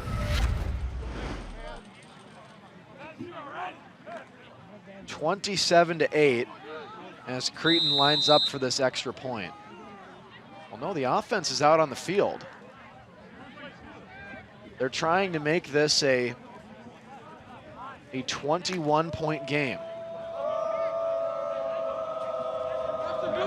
Hastings High School math is keeping me going here. 2-point conversion. Looks like it's a high pass. Bobbled and out of bounds. So it'll be a 19-point lead for Cretin-Derham Hall.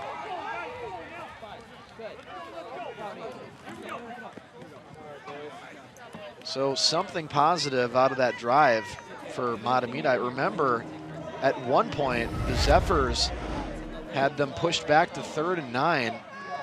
That long conversion to Heath.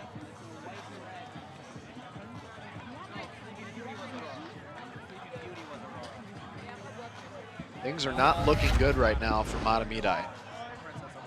Not good at all.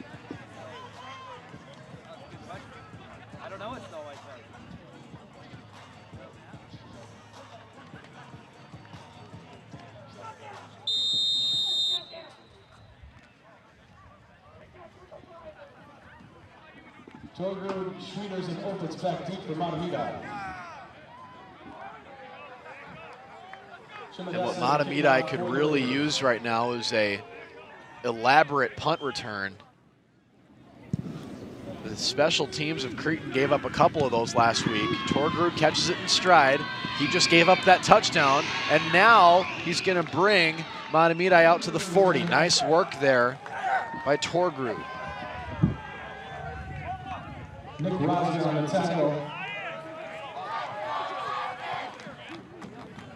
First and 10 for the Zephyrs from their 40-yard line. So here comes Mahtomedi for their first offensive possession of the second half.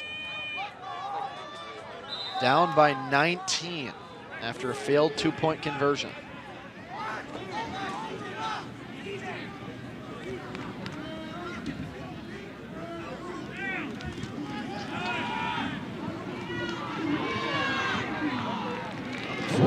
Nice run to get things started here. Brazil on the tackle. The last 3 drives on offense have been punt, punt, punt for Mahtomedi. Trying to make something positive here. 2nd and 1 for the Zephyrs. 2nd and 1.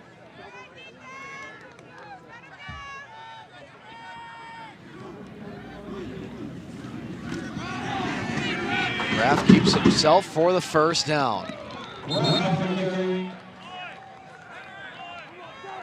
Mahtomedi would love to win the section final and continue this impressive week for Mahtomedi sports. The volleyball team winning the section final on Wednesday night. Girls soccer winning the state tournament earlier today at the Viking Stadium. And Harlow Berger, one of the most impressive performances I have ever seen with my 2 eyes in person. Save after save after save. If you didn't watch, the Blake School was in control for 95% of the game, time of possession wise, and just controlling the pace of play. And Harlow Berger must have had at least 10 to 15 saves in the game that kept them at 0-0 until finally the Zephyrs scored the first goal of the game about halfway through the second half. And then Harlow Berger ended up popping her right shoulder out with 7 minutes to go.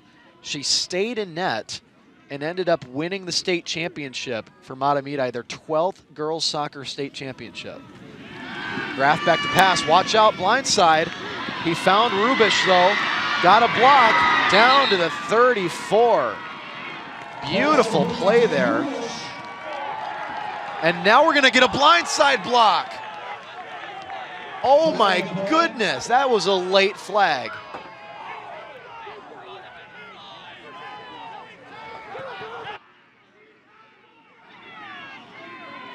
That flag was later than a bad friend to a Halloween party.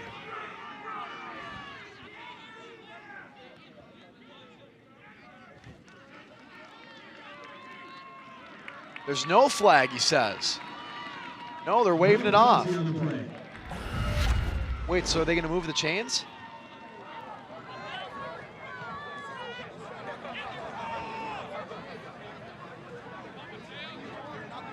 They gotta move the chains here if it's gonna be first down. And there they go, right? The completion of Rubish is good for another Mahtomedi. And there goes the chain gang. First down at the 33.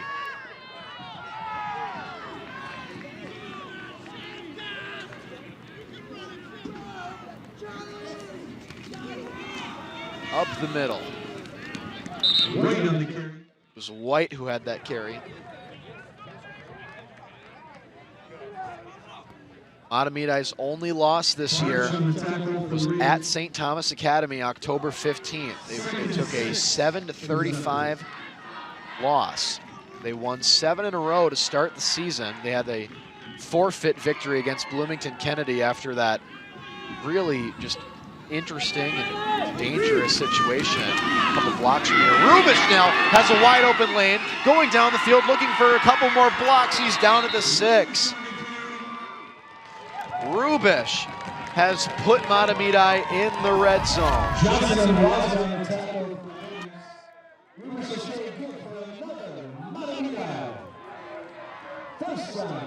And Rubish outrunning the entire secondary of Cretin-Derham Hall.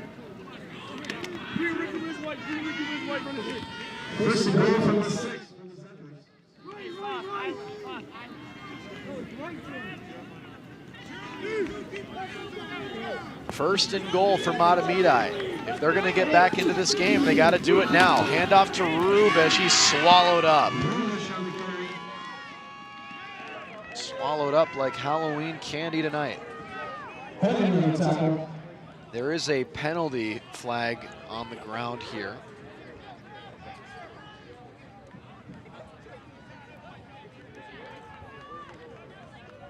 See what this is all about. Well, no, never mind. 2nd and 7 for the Zephyrs. No flag. We'll keep moving on. Mahtomedi went 3-7 last year.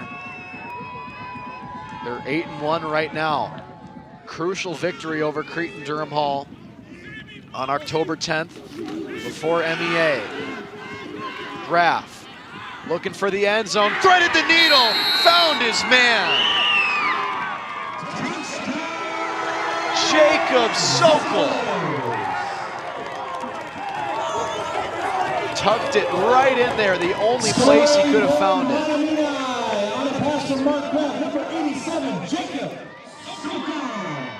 And could that be the spark that gets Mahtomedi back in this game?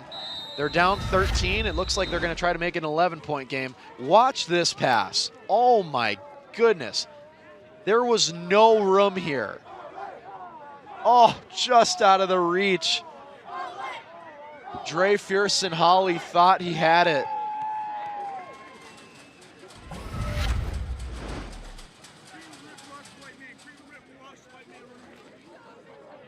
And now, 2-point conversion attempt coming up for Mahtomedi, trying to make this an 11-point game.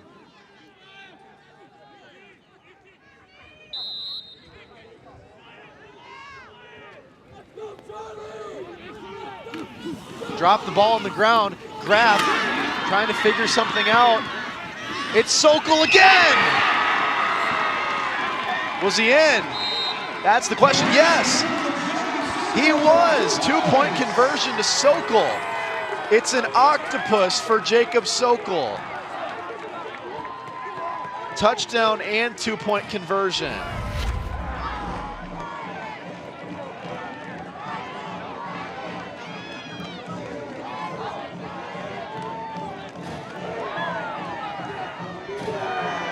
Amazing catch after a snap that ended up on the ground. Directing traffic just, and Sokol moving away from his route, realizing his quarterback was in trouble.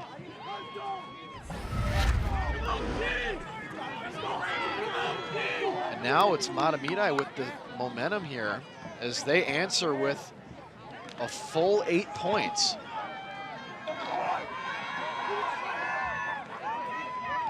Mahtomedi is 2 points closer to what they were at the beginning of the second half. They're down by 11. You still feel like this game is within reach.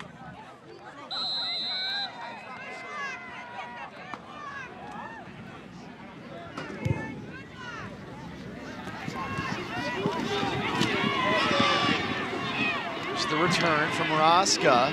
Can't drop this on the ground now. He's out to the 34.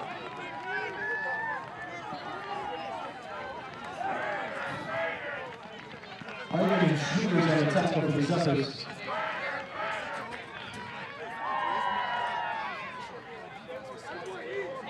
First and 10 for the Raiders from their 33. From the Raider 33-yard line, with 5 minutes and 49 seconds to go in the third quarter, we have a Raider down on the field. Looks like it's David Osborne.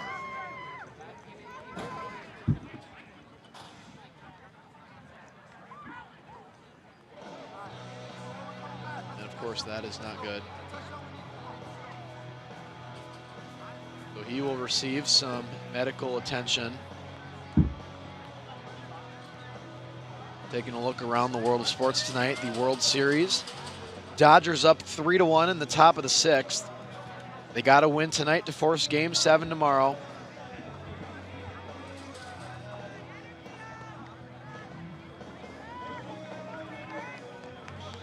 And now at this point, the crew here at SCC, we want to take another look here at this catch from Sokol on the 2-point conversion. He may have been out of bounds. Got to watch those feet back there. Still doesn't have it. Got it now. Ooh, it's hard to tell. Kind of wish we went with the hard cam from the top of the press box, but we may not have that angle.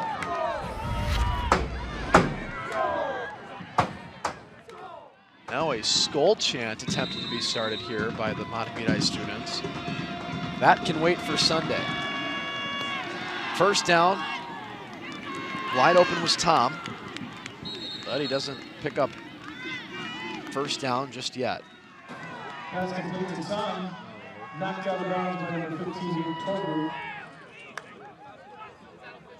And as good as Mahtomedi has looked to start the second half, if their defense keeps acting like a leaky crock pot, they're not going to give their offense a chance to get back in this game.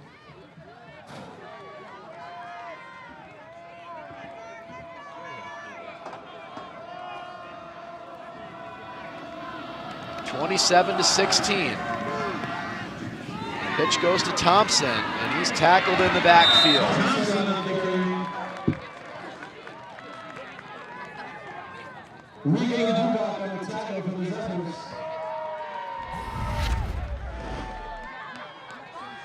Third and 3 for the Raiders.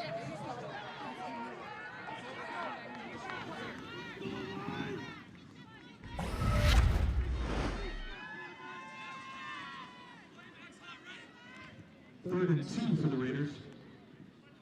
It'll be 3rd and 2.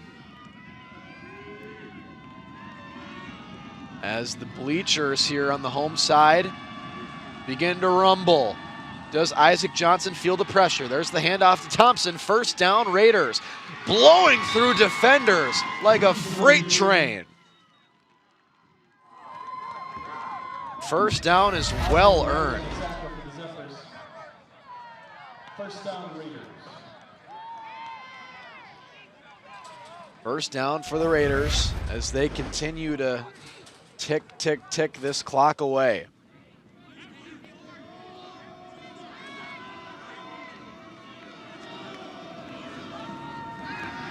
Out quickly to the left, it's Thompson again. Going down to the 35, he might be gone.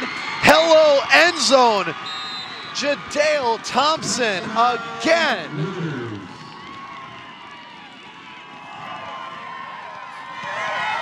Scoring for the Raiders, number 5, Jadale Thompson. Jadale Thompson has put the Raiders in front again. 17-point lead off of a beautiful definition of yak, yards after the catch.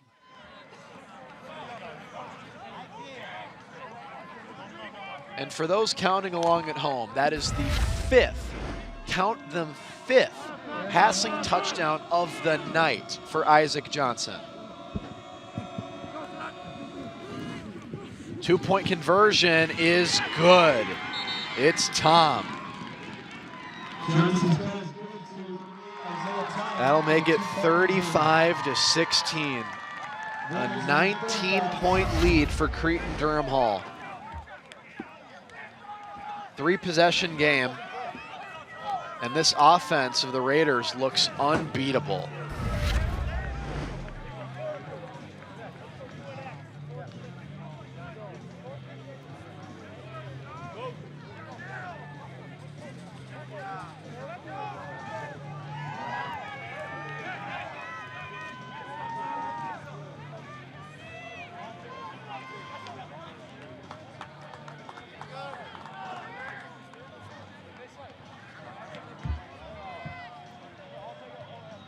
Tonight, this section final matchup presented to you by SCC Sports.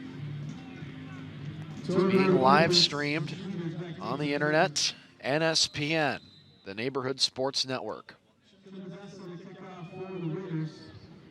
Medesa kicking off for the Raiders. And again, the question is he going to keep this one in the air, or is it going to be on the, or is he going to keep it on the ground? In the air it goes. And at this point, I'm wondering why they are choosing to put it in the air. Because last week, Cretin gave up not one, but 2 significant runbacks on these kickoffs. Figured they would keep it on the ground, at least get to the tacklers a lot quicker.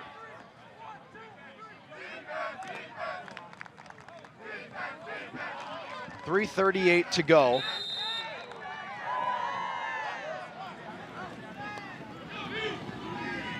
In the third quarter. Do or die time. I thought for a second that Rubish was going to pitch that one back.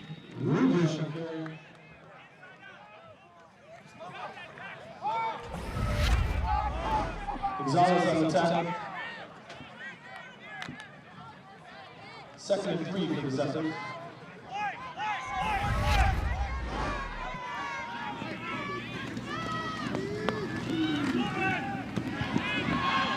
Rubish gets this pitch. He's down to the 35. Nice run there. Parks on the tackle. Rubish is going good for another Mahtomedi. First down.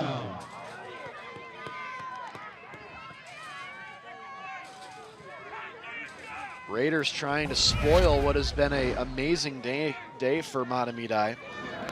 Their state championship victory in girls soccer. Up the middle, Rubish finds a lane, continues to chip away, but the clock is running, and right now, the clock is the bitter enemy of Mahtomedi. 2nd and 3 for the Zephyrs.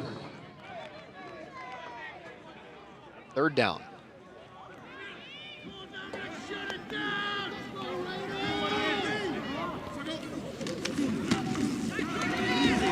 Graff kept it himself, and the tackle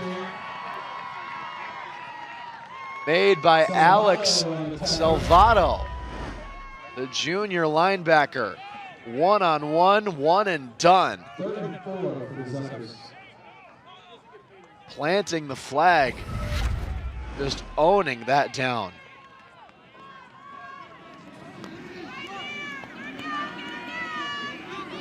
Third down, 4 yards to go from the 29-yard line. Rubish has a lot of room, and he got that first down. Move the chains. Russell on the tackle. Looks like this might take us to the end of the third quarter if the Zephyrs don't hurry up here. The rain has stopped. Here's another look at this run by Rubish. On the doorstep of the end zone, or the red zone. Graff kept it himself, tried to power through a couple of Raiders. Brazil on the tackle.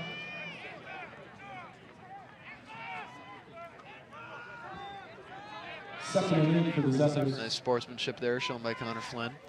55 seconds remaining in the third quarter. And no matter what happens on this Mahtomedi drive, the Raiders, they're going to have their work cut out for them in killing this clock when they get the football next. And that'll be a first down, so the clock stops. And Mahtomedi will have to run a play before the end of the third quarter.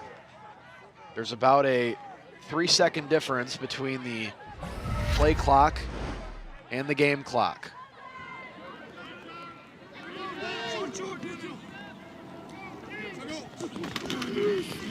Hand off Rubish. And that will take us to the end of the third quarter. Cretin-Derham Hall's passing offense continues to obliterate Mahtomedi, but the Zephyrs scored a touchdown. They are down by 19 with a quarter to go. Trip to the state tournament on the line. We will be right back with our conclusion of the section final here from Mahtomedi. You're watching SCC TV.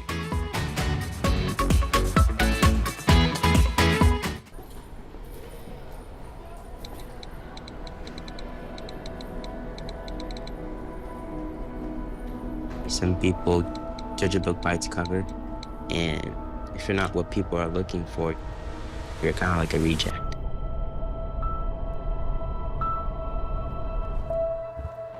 At school, it feels like everyone's staring at me and I'm just kind of not really a person. Sometimes I can't believe that you could be proud of me if I'm not proud of myself. It just was hard today. Nobody was listening to me. Think of our best times together. Let's do more of that. Try to understand me more, and I'll try to do the same. Listening is a form of love. Find ways to support your kids at sounditouttogether.org. 2nd and 9 for the Zephyrs. Welcome back to Mahtomedi. Zephyrs trying to get within 2 scores once again.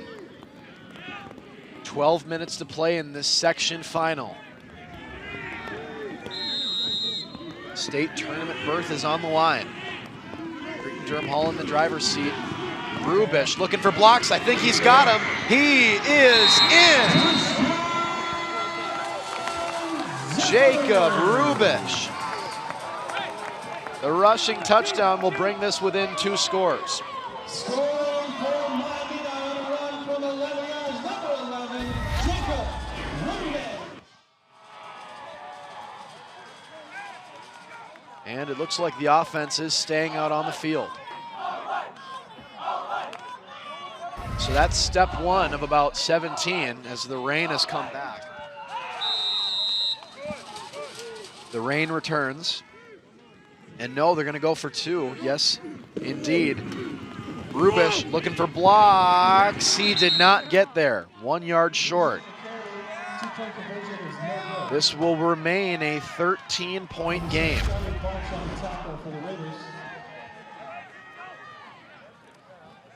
And a really nice play there by Charlie Barsh, the leading tackler, the junior for Cretin-Derham Hall.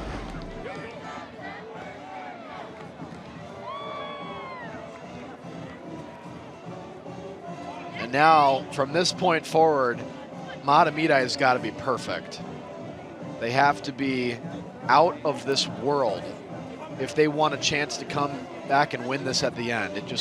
It feels like the bookends of the second and third quarter is really what's going to take home this game for Cretin-Derham Hall.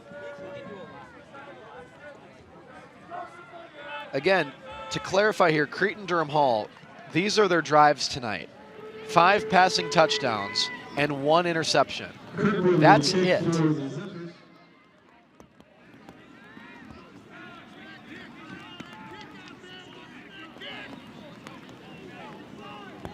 The Raiders have not punted tonight.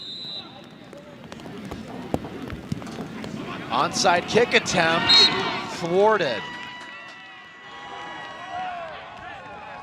Rowan Deming came up with it. 1st and 10, Always staying ready. Here's another look at the onside kick. I don't think it got off the ground the way that Mahtomedi wanted it to.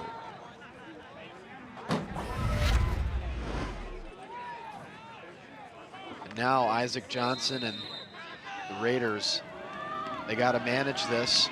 They got to take away this clock. By my estimation, they can probably, if they take their time, use this drive to get it down to about 5 minutes to go in the game. No gain on the play for Thompson other than the fact that the clock keeps rolling. Circle on the tackle for the Zephyrs. The Raiders trying to make good on their mistakes from last year, where they ended up losing in the state tournament quarterfinal.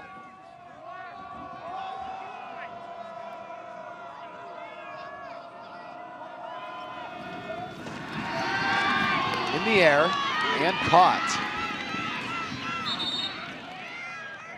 Sam Heath continuing to drive this down the field. Positive tackle. First down, Raiders.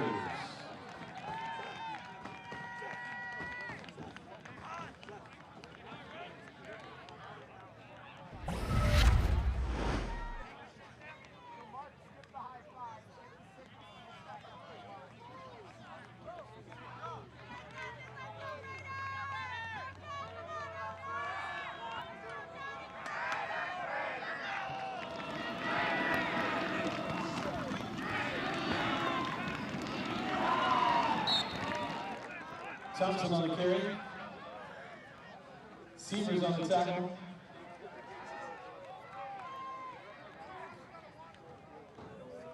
Second and 11. Now, hustling off the field. Parker Reagan, as Thompson got that ball again.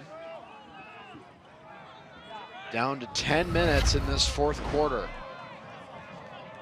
Triple digits now stand between Cretin-Derham Hall and a trip to the state tournament. Johnson down the field, it's Welk. Pushed backwards out of bounds, so the clock will keep going. Pushed up by Mustafa.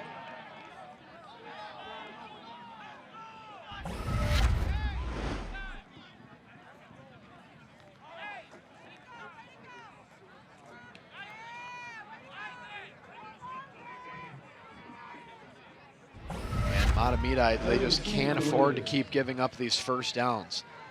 This operation being run by Cretin right now, it just looks so professional in every way imaginable.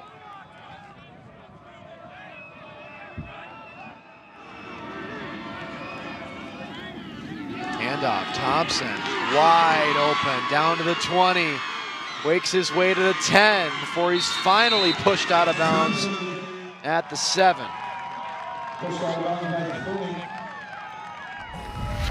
First down, Raiders.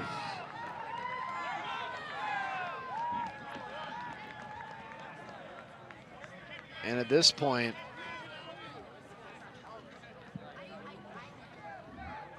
the Raiders, they got a pretty wide open playbook. You just feel like a touchdown here, making it a 3-possession game with 9 minutes to go. It just feels like it would be the death nail in this game. First down, running it up the middle. That'll take us down to about the 8:30 mark. I was just thinking, like, if anything, what Cretin-Derham Hall can do here is run the ball up the middle 4 times. And if you don't get in the end zone, you get rid of 2 minutes, and you've got Mahtomedi backed up all the way to their own 1-yard line. And Johnson's a little bit late to the huddle here, getting this play in. 10 seconds left on the play clock. But they've been moving with a hustle all night. Second down. Putting it in the air. broken up before it could get to Owen Welk. And honestly, I'm surprised with that play call. Now, Cretin-Derham Hall has been unstoppable in the air, but getting rid of it to anything other than a wide open receiver at this point, is just shooting yourself in the foot. This time, Johnson gets back to the huddle with 20 seconds to go. It'll be 3rd and goal from the 5-yard line. Isaac Johnson looking to make it a 3-score game. Firing right, found a man, walking in. Jadale Thompson, make it a hat trick. 3 receiving touchdowns on the night. Johnson scoring for the Raiders, number 5, Jadale Thompson.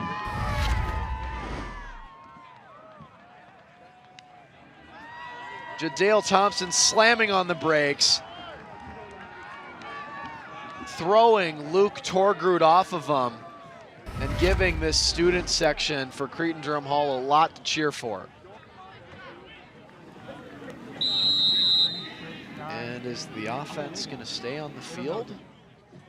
We got some Raiders who are running off here, and a timeout's going to have to be taken here. Some confusion from the Raiders. Timeout Raiders. The air has been sucked out of this stadium as Mahtomedi trails by 19.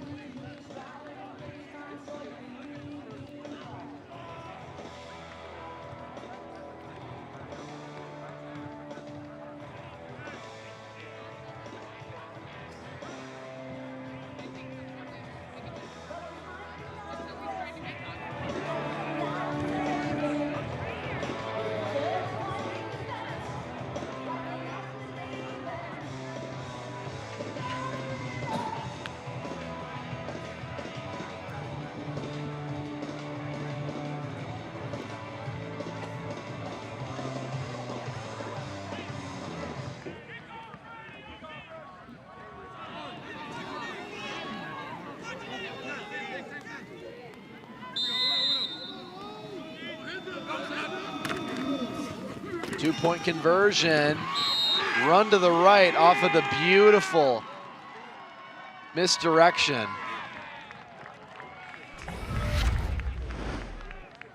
That'll make it 43-22.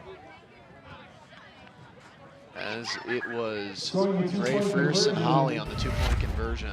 Number 10, Dre Fearson-Holly. And it looks like he may be cramping up in the end zone.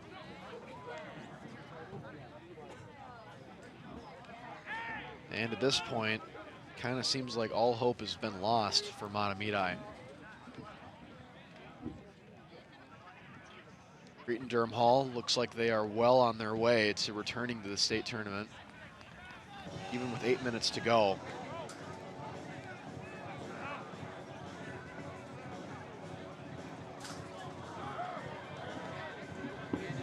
Fearson-Holly back to his feet.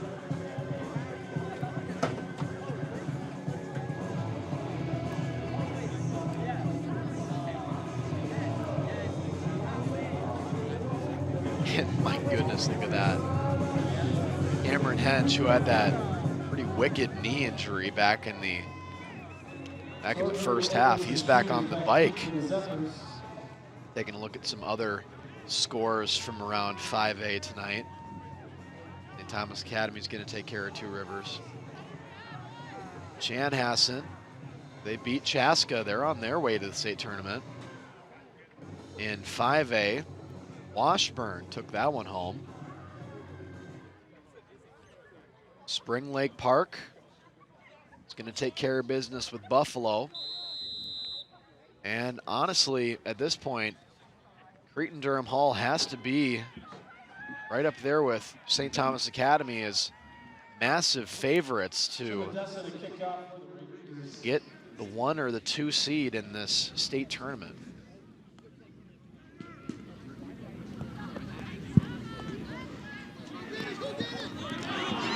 Ball's on the ground.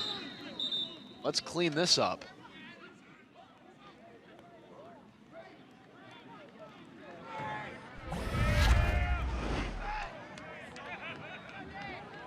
fielded by number 22. Onside kick attempt went on the ground, but fortunately, First and 10 for the Zephyrs. Daniel Hawkins was able to jump on that.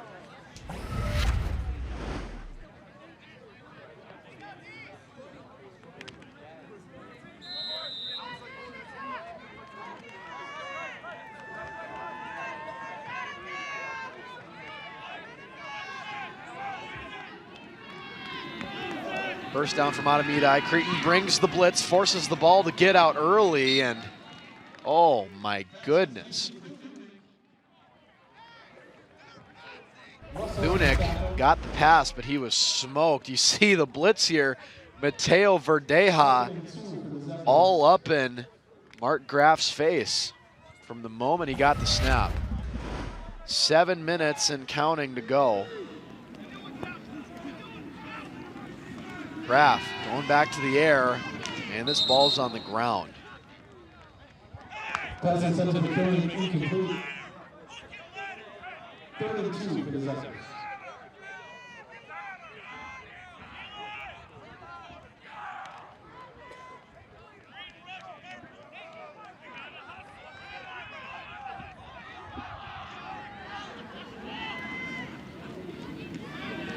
Clock stopped at 7:50.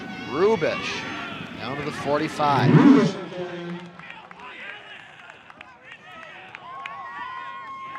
Barch on the tackle. Rubish is carried good for another Mahtomedi. First down.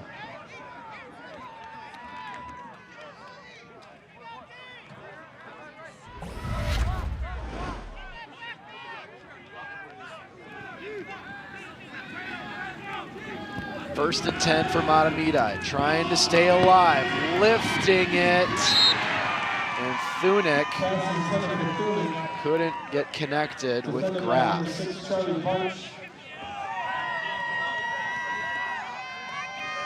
Second and 10.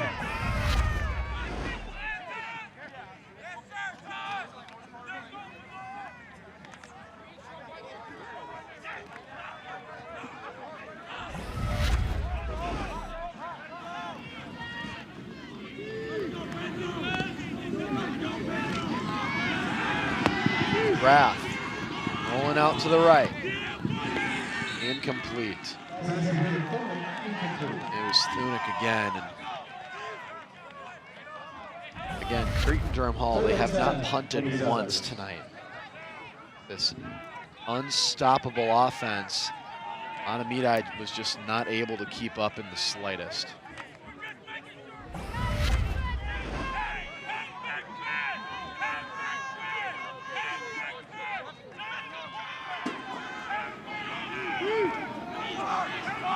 These players out here, they're still going hard though. This is where you see the real heart from your players.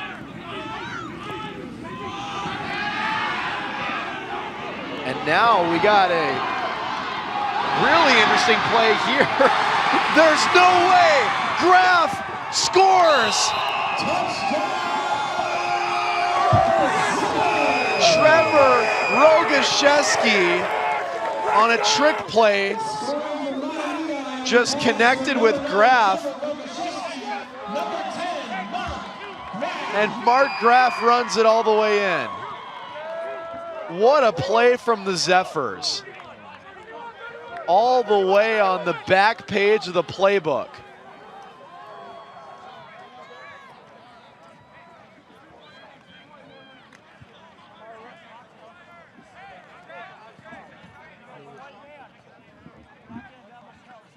And now they're going to go for two.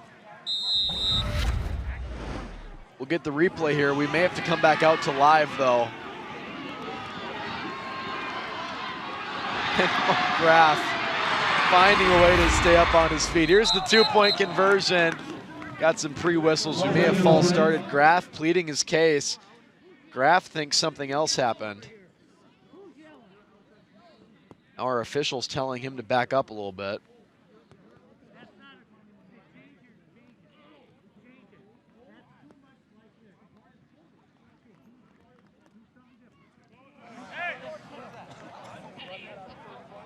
Now our officials having a conversation right next to the Raider defensive huddle.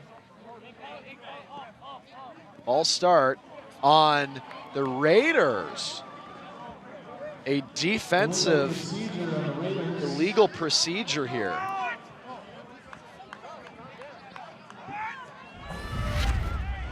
Here's a look at what happened.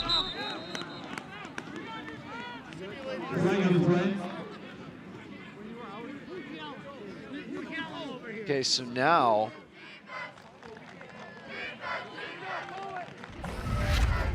seven minutes to go. I just never heard of it. 7 minutes to go. Mahtomedi can make this a 13-point game again. Can they do it? You betcha. Graf gets in there. The 2-point conversion is good. Scoring from Mahtomedi, number 10, Mark Graf.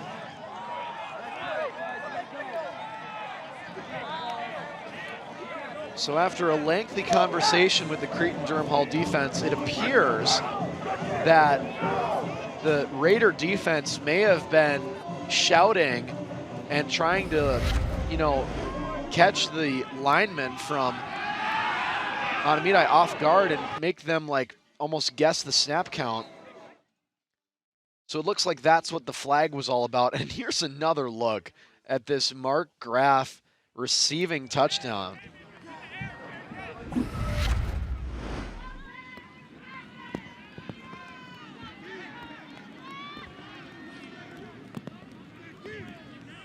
Number 41, Everett Kirkwood will kick off for Mahtomedi.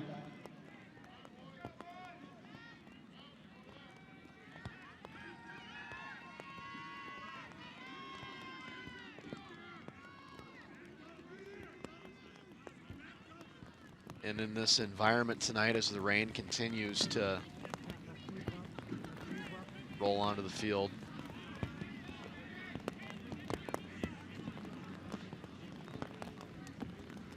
at this point, anything could happen. But as we mentioned a few minutes ago,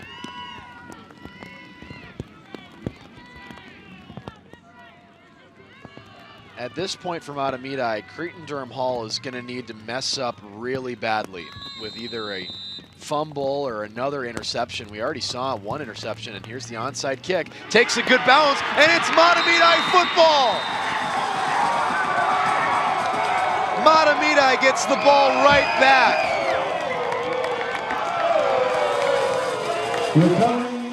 The students haven't given up, and neither has the Zephyr football team. Isaac Johnson will not be coming out onto the field.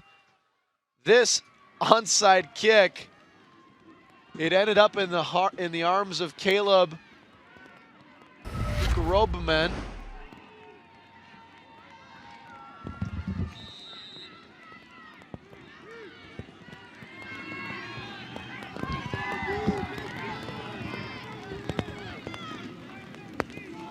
First down, Rubish.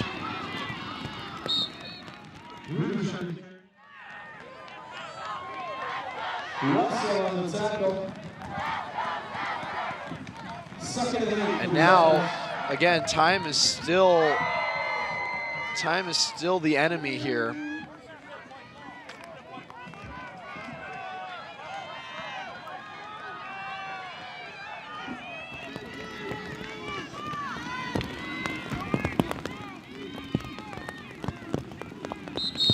Cruz on the carry.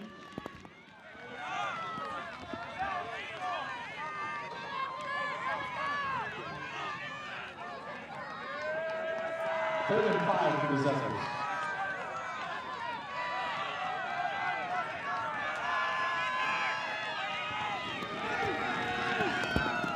Third and 5.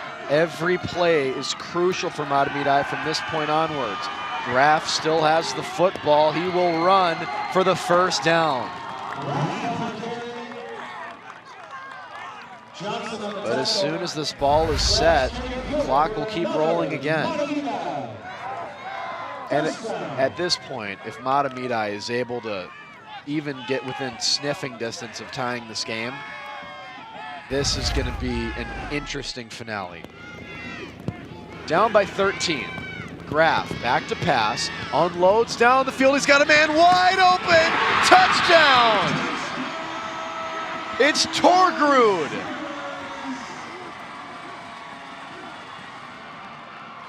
Luke Torgrud, the junior wide receiver.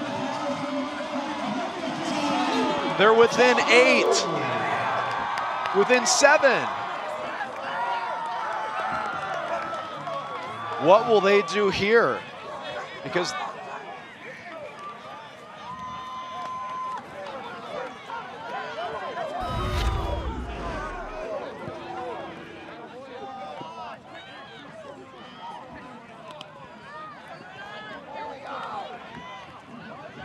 and all right, looks like they are going to kick the extra point here with Everett Kirkwood. Remember, not their usual kicker. Arlo Berger is out. Earlier in the game was blocked. This one's through.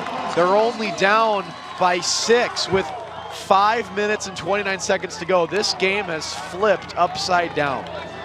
And in a moment here, we'll take a look at that touchdown pass. It appears to us that Mark Graf was way in front of the line of scrimmage when he threw this ball. Oh, did he have 1 foot behind? Oh, that's really hard to see. He was right there.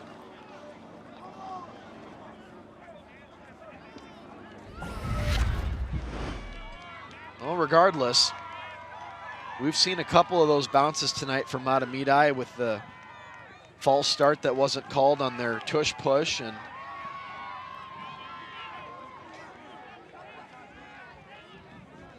whether or not Graf was guilty of an illegal forward pass there.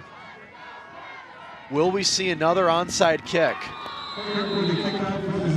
The Zephyrs, no, this one is going to go all the way back. They're going to trust their defense to get the stop. That was a line drive kick, and now almost got through.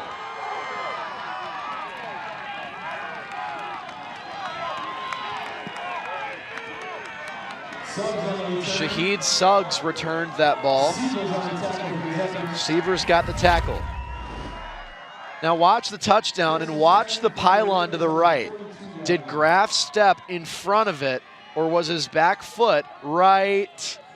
He still hasn't gotten rid of it. There, oh my, I really do think that his right back foot was on the line of scrimmage. Handoff, Thompson. That's just one stop. They're going to need to get 3 more.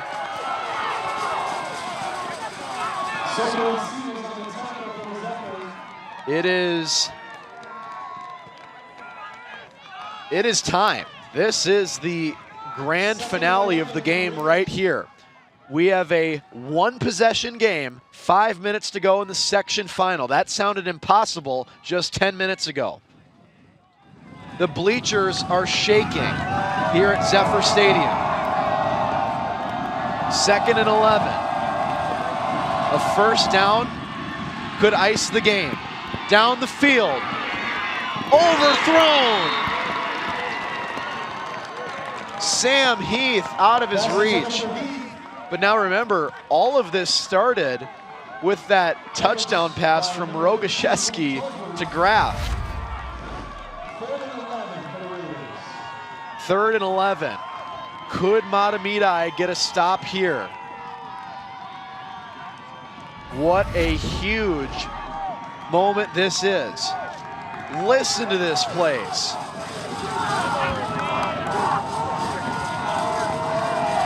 The tension is high. The down, ginormous. 3rd and 11. Over the middle, first down. Dre Fearson-Holly with ice in his veins. But now, in the grand scheme of things, that may take a little bit of time off the clock, but the Zephyrs still have all 3 of their timeouts. 4:20 to go. Blazing through this fourth quarter.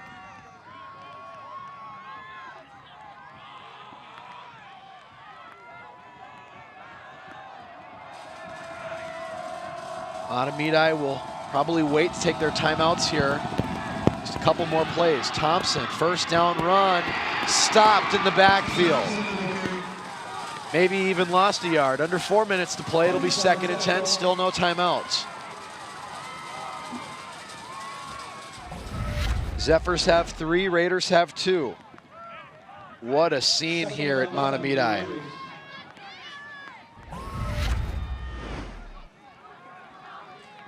Johnson running back to the huddle. 3:30 to go. The clock is melting if you're a Mahtomedi fan.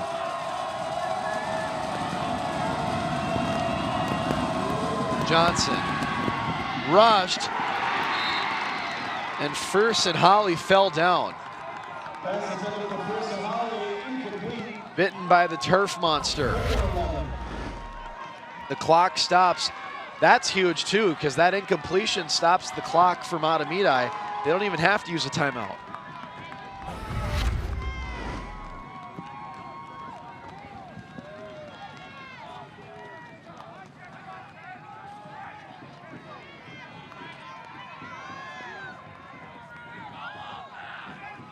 Third and 11. Running up to the line of scrimmage. Shot out of a cannon. Here come the Raiders. Can they get the first down? Johnson wants it all. And he's got it! Sam Heath! Legend! A legendary moment here in the section final.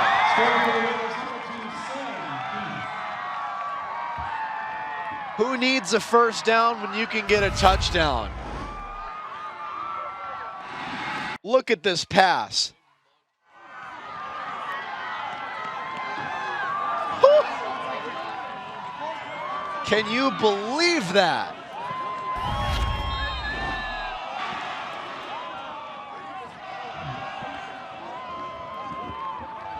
I would call SportsCenter, but they're taking off of YouTube TV right now. And timeout is called by Cretin as we all catch our breath. Mahtomedi tried to make things interesting, but Cretin-Derham Hall may have just thrown the dagger. Here's another look at the touchdown throw. Thrown at the 47-yard line. That was a 53-yard touchdown bomb.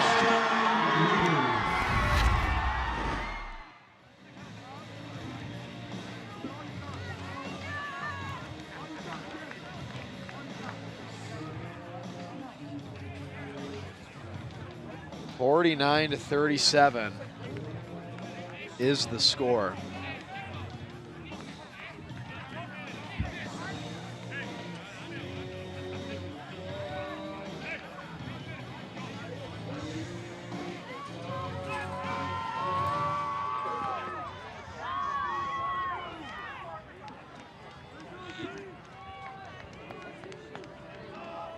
They're going to go for a 2-point conversion. We've seen a lot of scoring in this game. Can they make it a 50-burger? Under heavy pressure, thrown across his body. And at the last second, James Thunek breaks it up. Pass intended for Fierce and Holly, broken up by number 3, James Thunek. We've seen just a little bit of everything tonight, but if Johnson would have made this throw across his body, and it looked like he was going to make it, that was right on target before James Thunek got in the way.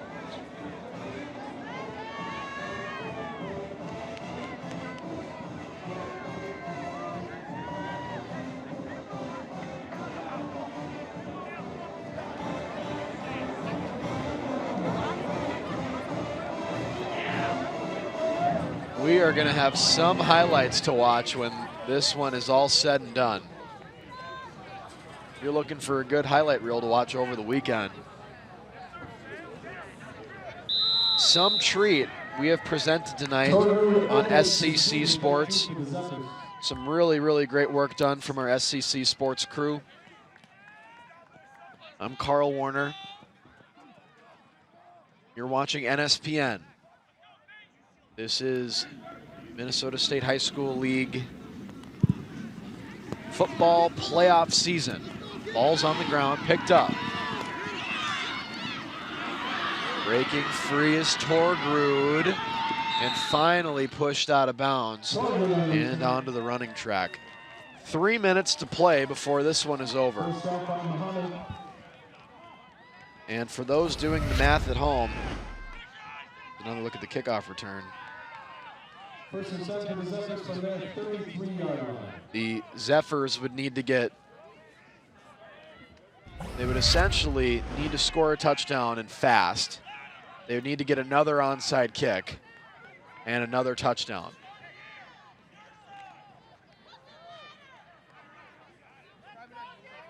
Now, they only need 13 points to take the lead, so they could do it with 2 extra points if they really wanted to. Out to the right, it's Rubish, and he is able to get out of bounds. 7 seconds off the clock.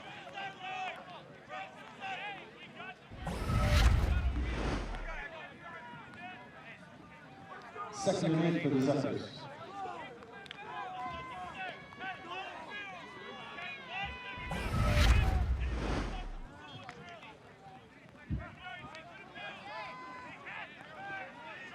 Correction, 2nd and 4 for the Zephyrs.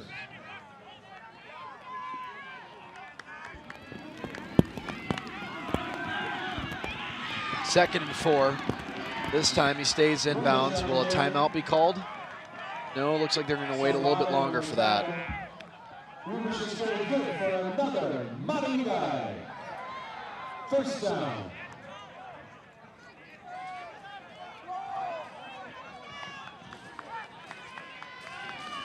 Los Angeles Dodgers 6 outs away from forcing Game 7 of the World Series tomorrow night. 1st and 10, floating pass, and it's caught. Dunick. Forced out by Johnson. Grabs completion good for another Mahtomedi. First down.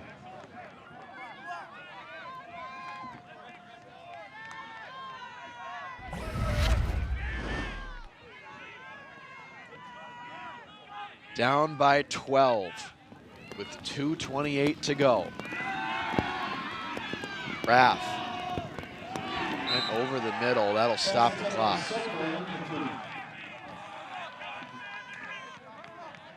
Oh, that's interesting. Wyatt Hirschbach is wearing a Guardian cap out there.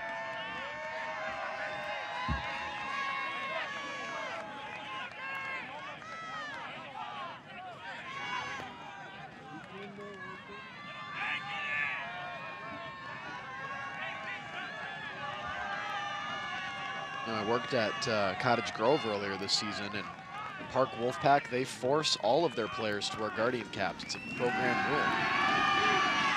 Raff across the top of the M, finds a man downfield. Connected with Torgrud. Just over 2 minutes to play. Mahtomedi might be running out of time on their season. And now a timeout is called.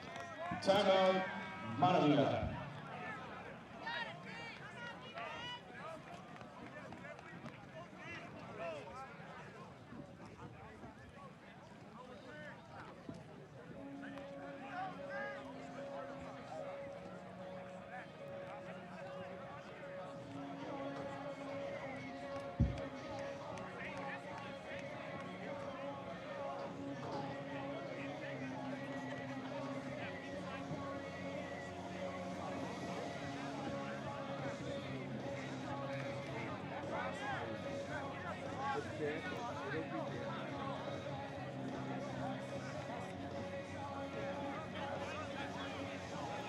on Halloween night.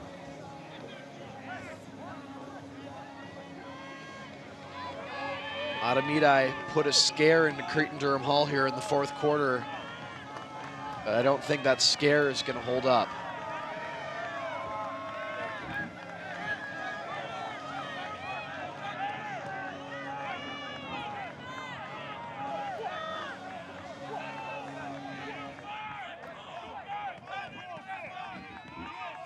.206 is remaining.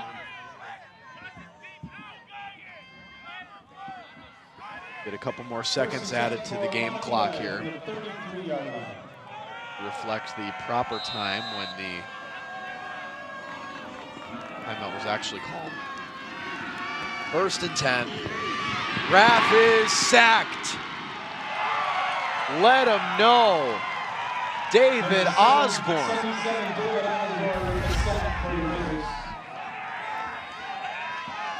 Osborne.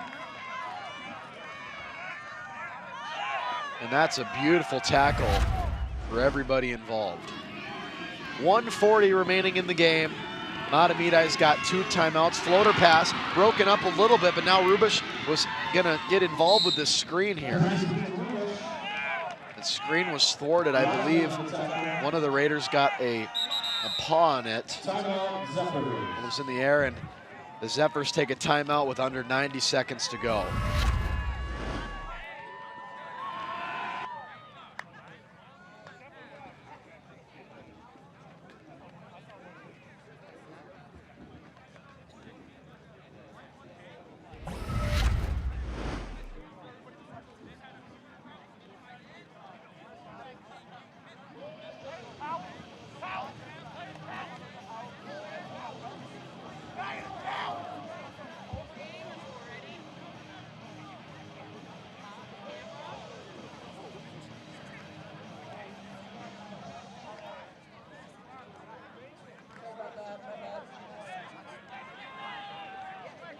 Seven touchdowns tonight for Isaac Johnson, over 400 yards in the air.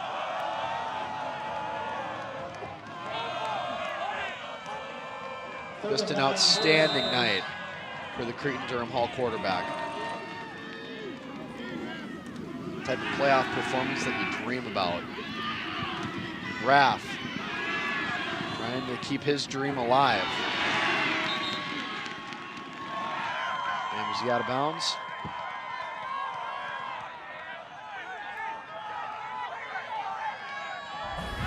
Looks like they're not moving forward here. Sokol is going to be incomplete here.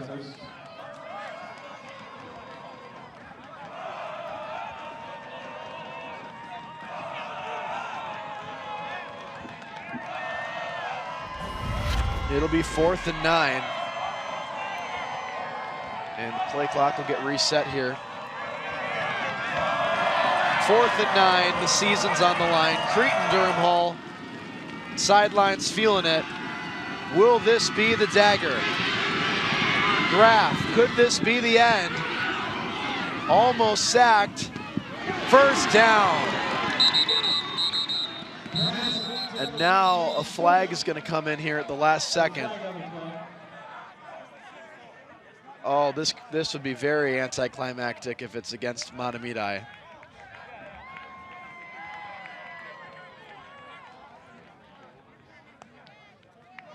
What's going on here?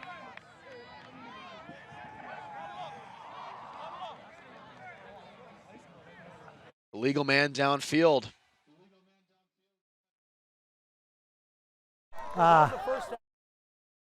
So the defense will have to stay on the field because it'll be a repeat 4th down. If they would have declined, it would have been the 1st down. But we do have a injured Raider on the field. For all that confusion, we didn't notice until now. And it is Amari Muhammad. Unable to put any weight on either leg.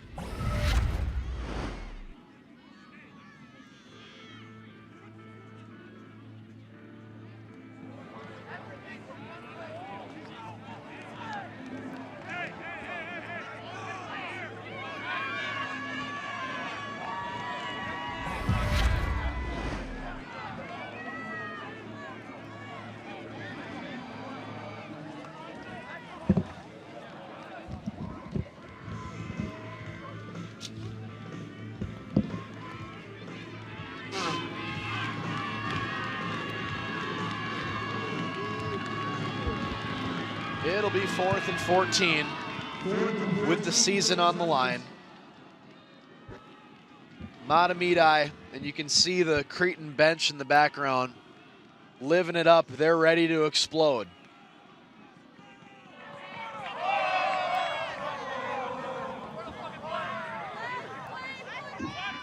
And a conversation still happening here with our officiating crew.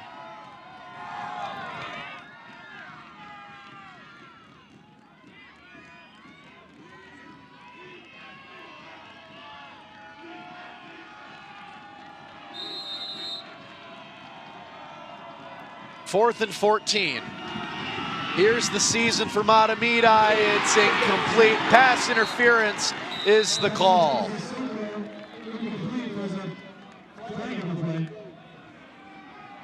It'll be a first down and a 15-yard penalty against Cretin, and I think they got a little bit too excited.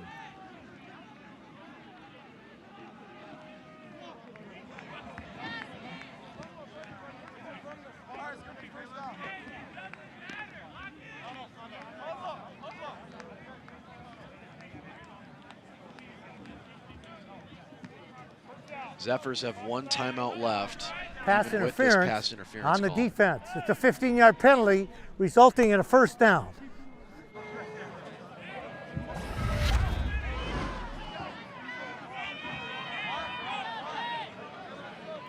And you see, yeah, right there.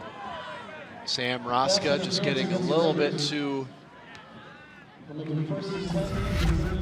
early there.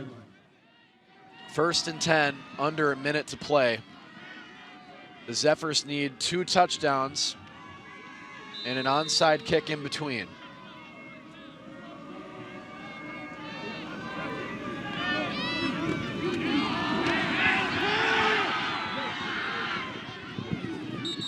And Rubish has run out of bounds, and the clock will remain stopped.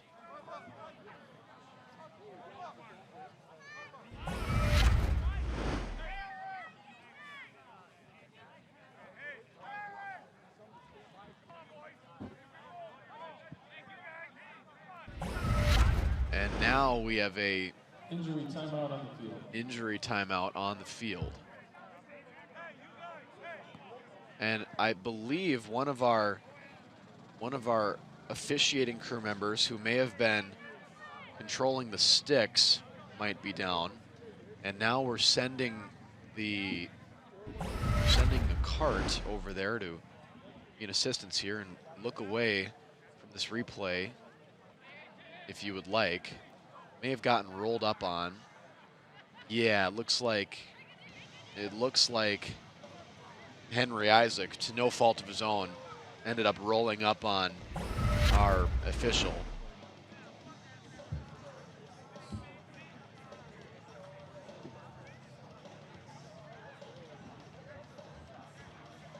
One of our,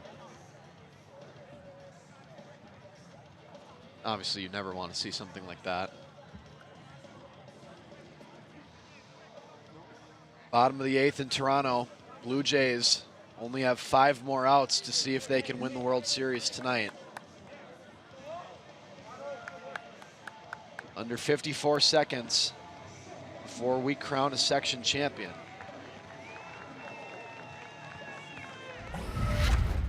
Let's talk about our upcoming broadcasts here on SCC Sports. We got girls hockey coming up. Woodbury versus Roseville Mahtomedi live Thursday, November 6th at 7 p.m. Girls hockey Mounds View versus White Bear Lake, November 13th at 7. And girls basketball, you got St. Anthony Village versus Mahtomedi live Friday, November 21st at 6:30 p.m. You can catch all those games at scctv.org.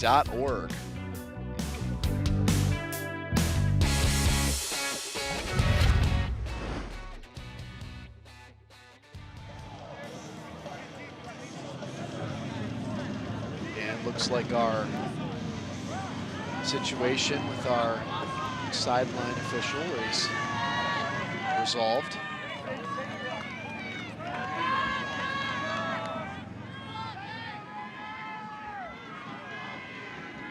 Second and 10 for Mahtomedi.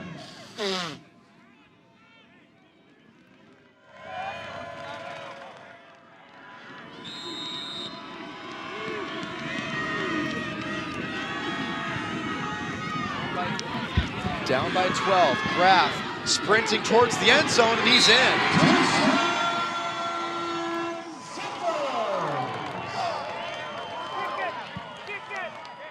Mark Graf is unwilling to give up, and now they're going to send out the extra point unit.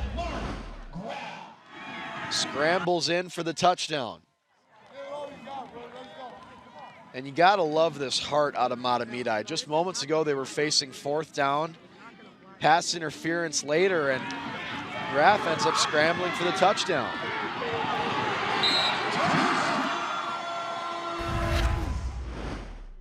Now remember, they don't need the 2-point conversions because they were only down by 12. So here comes Everett Kirkwood. Remember, he did miss an extra point earlier because it was blocked. It's up. And it's beautiful. So now they're down by 5. They've already completed 1 successful onside kick tonight. This is going to be the moment that decides the game. This onside kick right here. And for the few remaining Mahtomedi students who are still here, this could be a moment that they never forget if the Zephyrs are able to come up with this.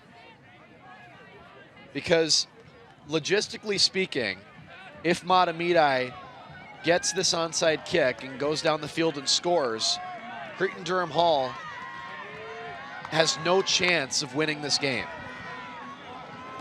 But a long ways before we get there.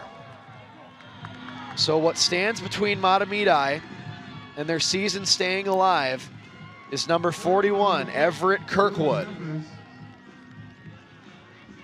And to be honest, I have no idea why there's 2 receivers deep right now for Cretin-Derham Hall, but here we go. An onside kick to keep Mahtomedi's season alive. Here's another bounce, and it's safely handled. The Raiders come up with the ball.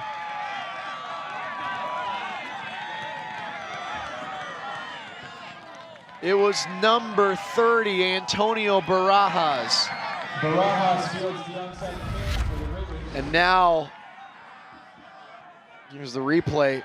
Excellent work there, staying focused.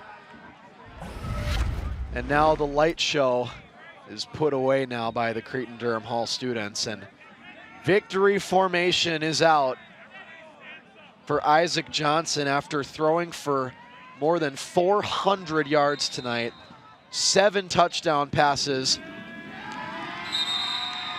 And Mahtomedi will take their remaining timeout.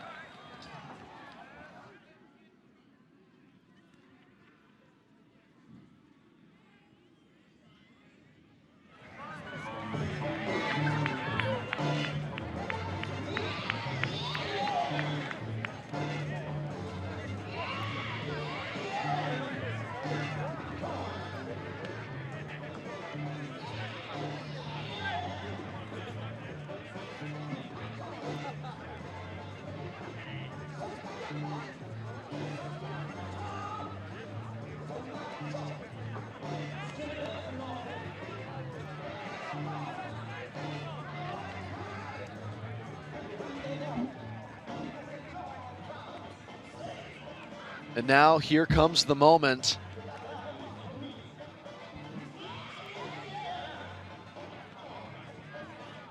And now Isaac Johnson's going to need to hold on to this ball for a couple seconds if he wants to make this the last play of the game.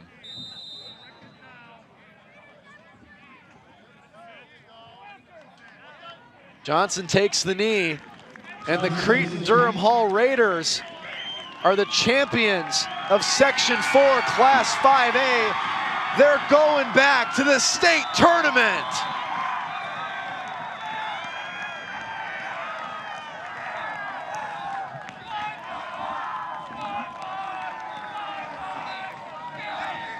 Johnson ready to lead them in the handshake line. Put the team on his back tonight. The clock will strike 0. And that's all she wrote for Mahtomedi tonight. 49-44 is the final score. The Mahtomedi Zephyrs season is over. Cretin-Derham Hall will have a chance at vengeance next week in the state quarterfinal. The opening round game will be played at 12 p.m. on Saturday, November 8th. The game's location and opponent are yet to be determined. Good luck to the Raiders at the state tournament. Thanks again for attending. Here are the second half highlights, and best believe we had quite a few. Jadale Thompson's run in there. Mark Graff also putting on a show, threading the needle for that touchdown.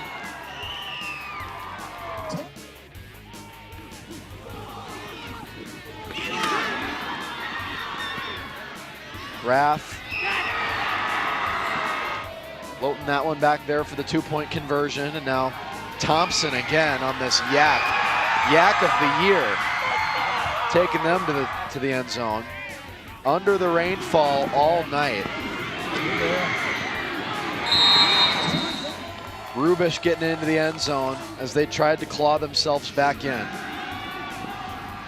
And we still haven't seen the trick play with Rogaszewski. That's coming up here in a moment. Here's the pass to Rogaszewski, number 9, and there's the floater back to Graff. Just unreal stuff we saw tonight.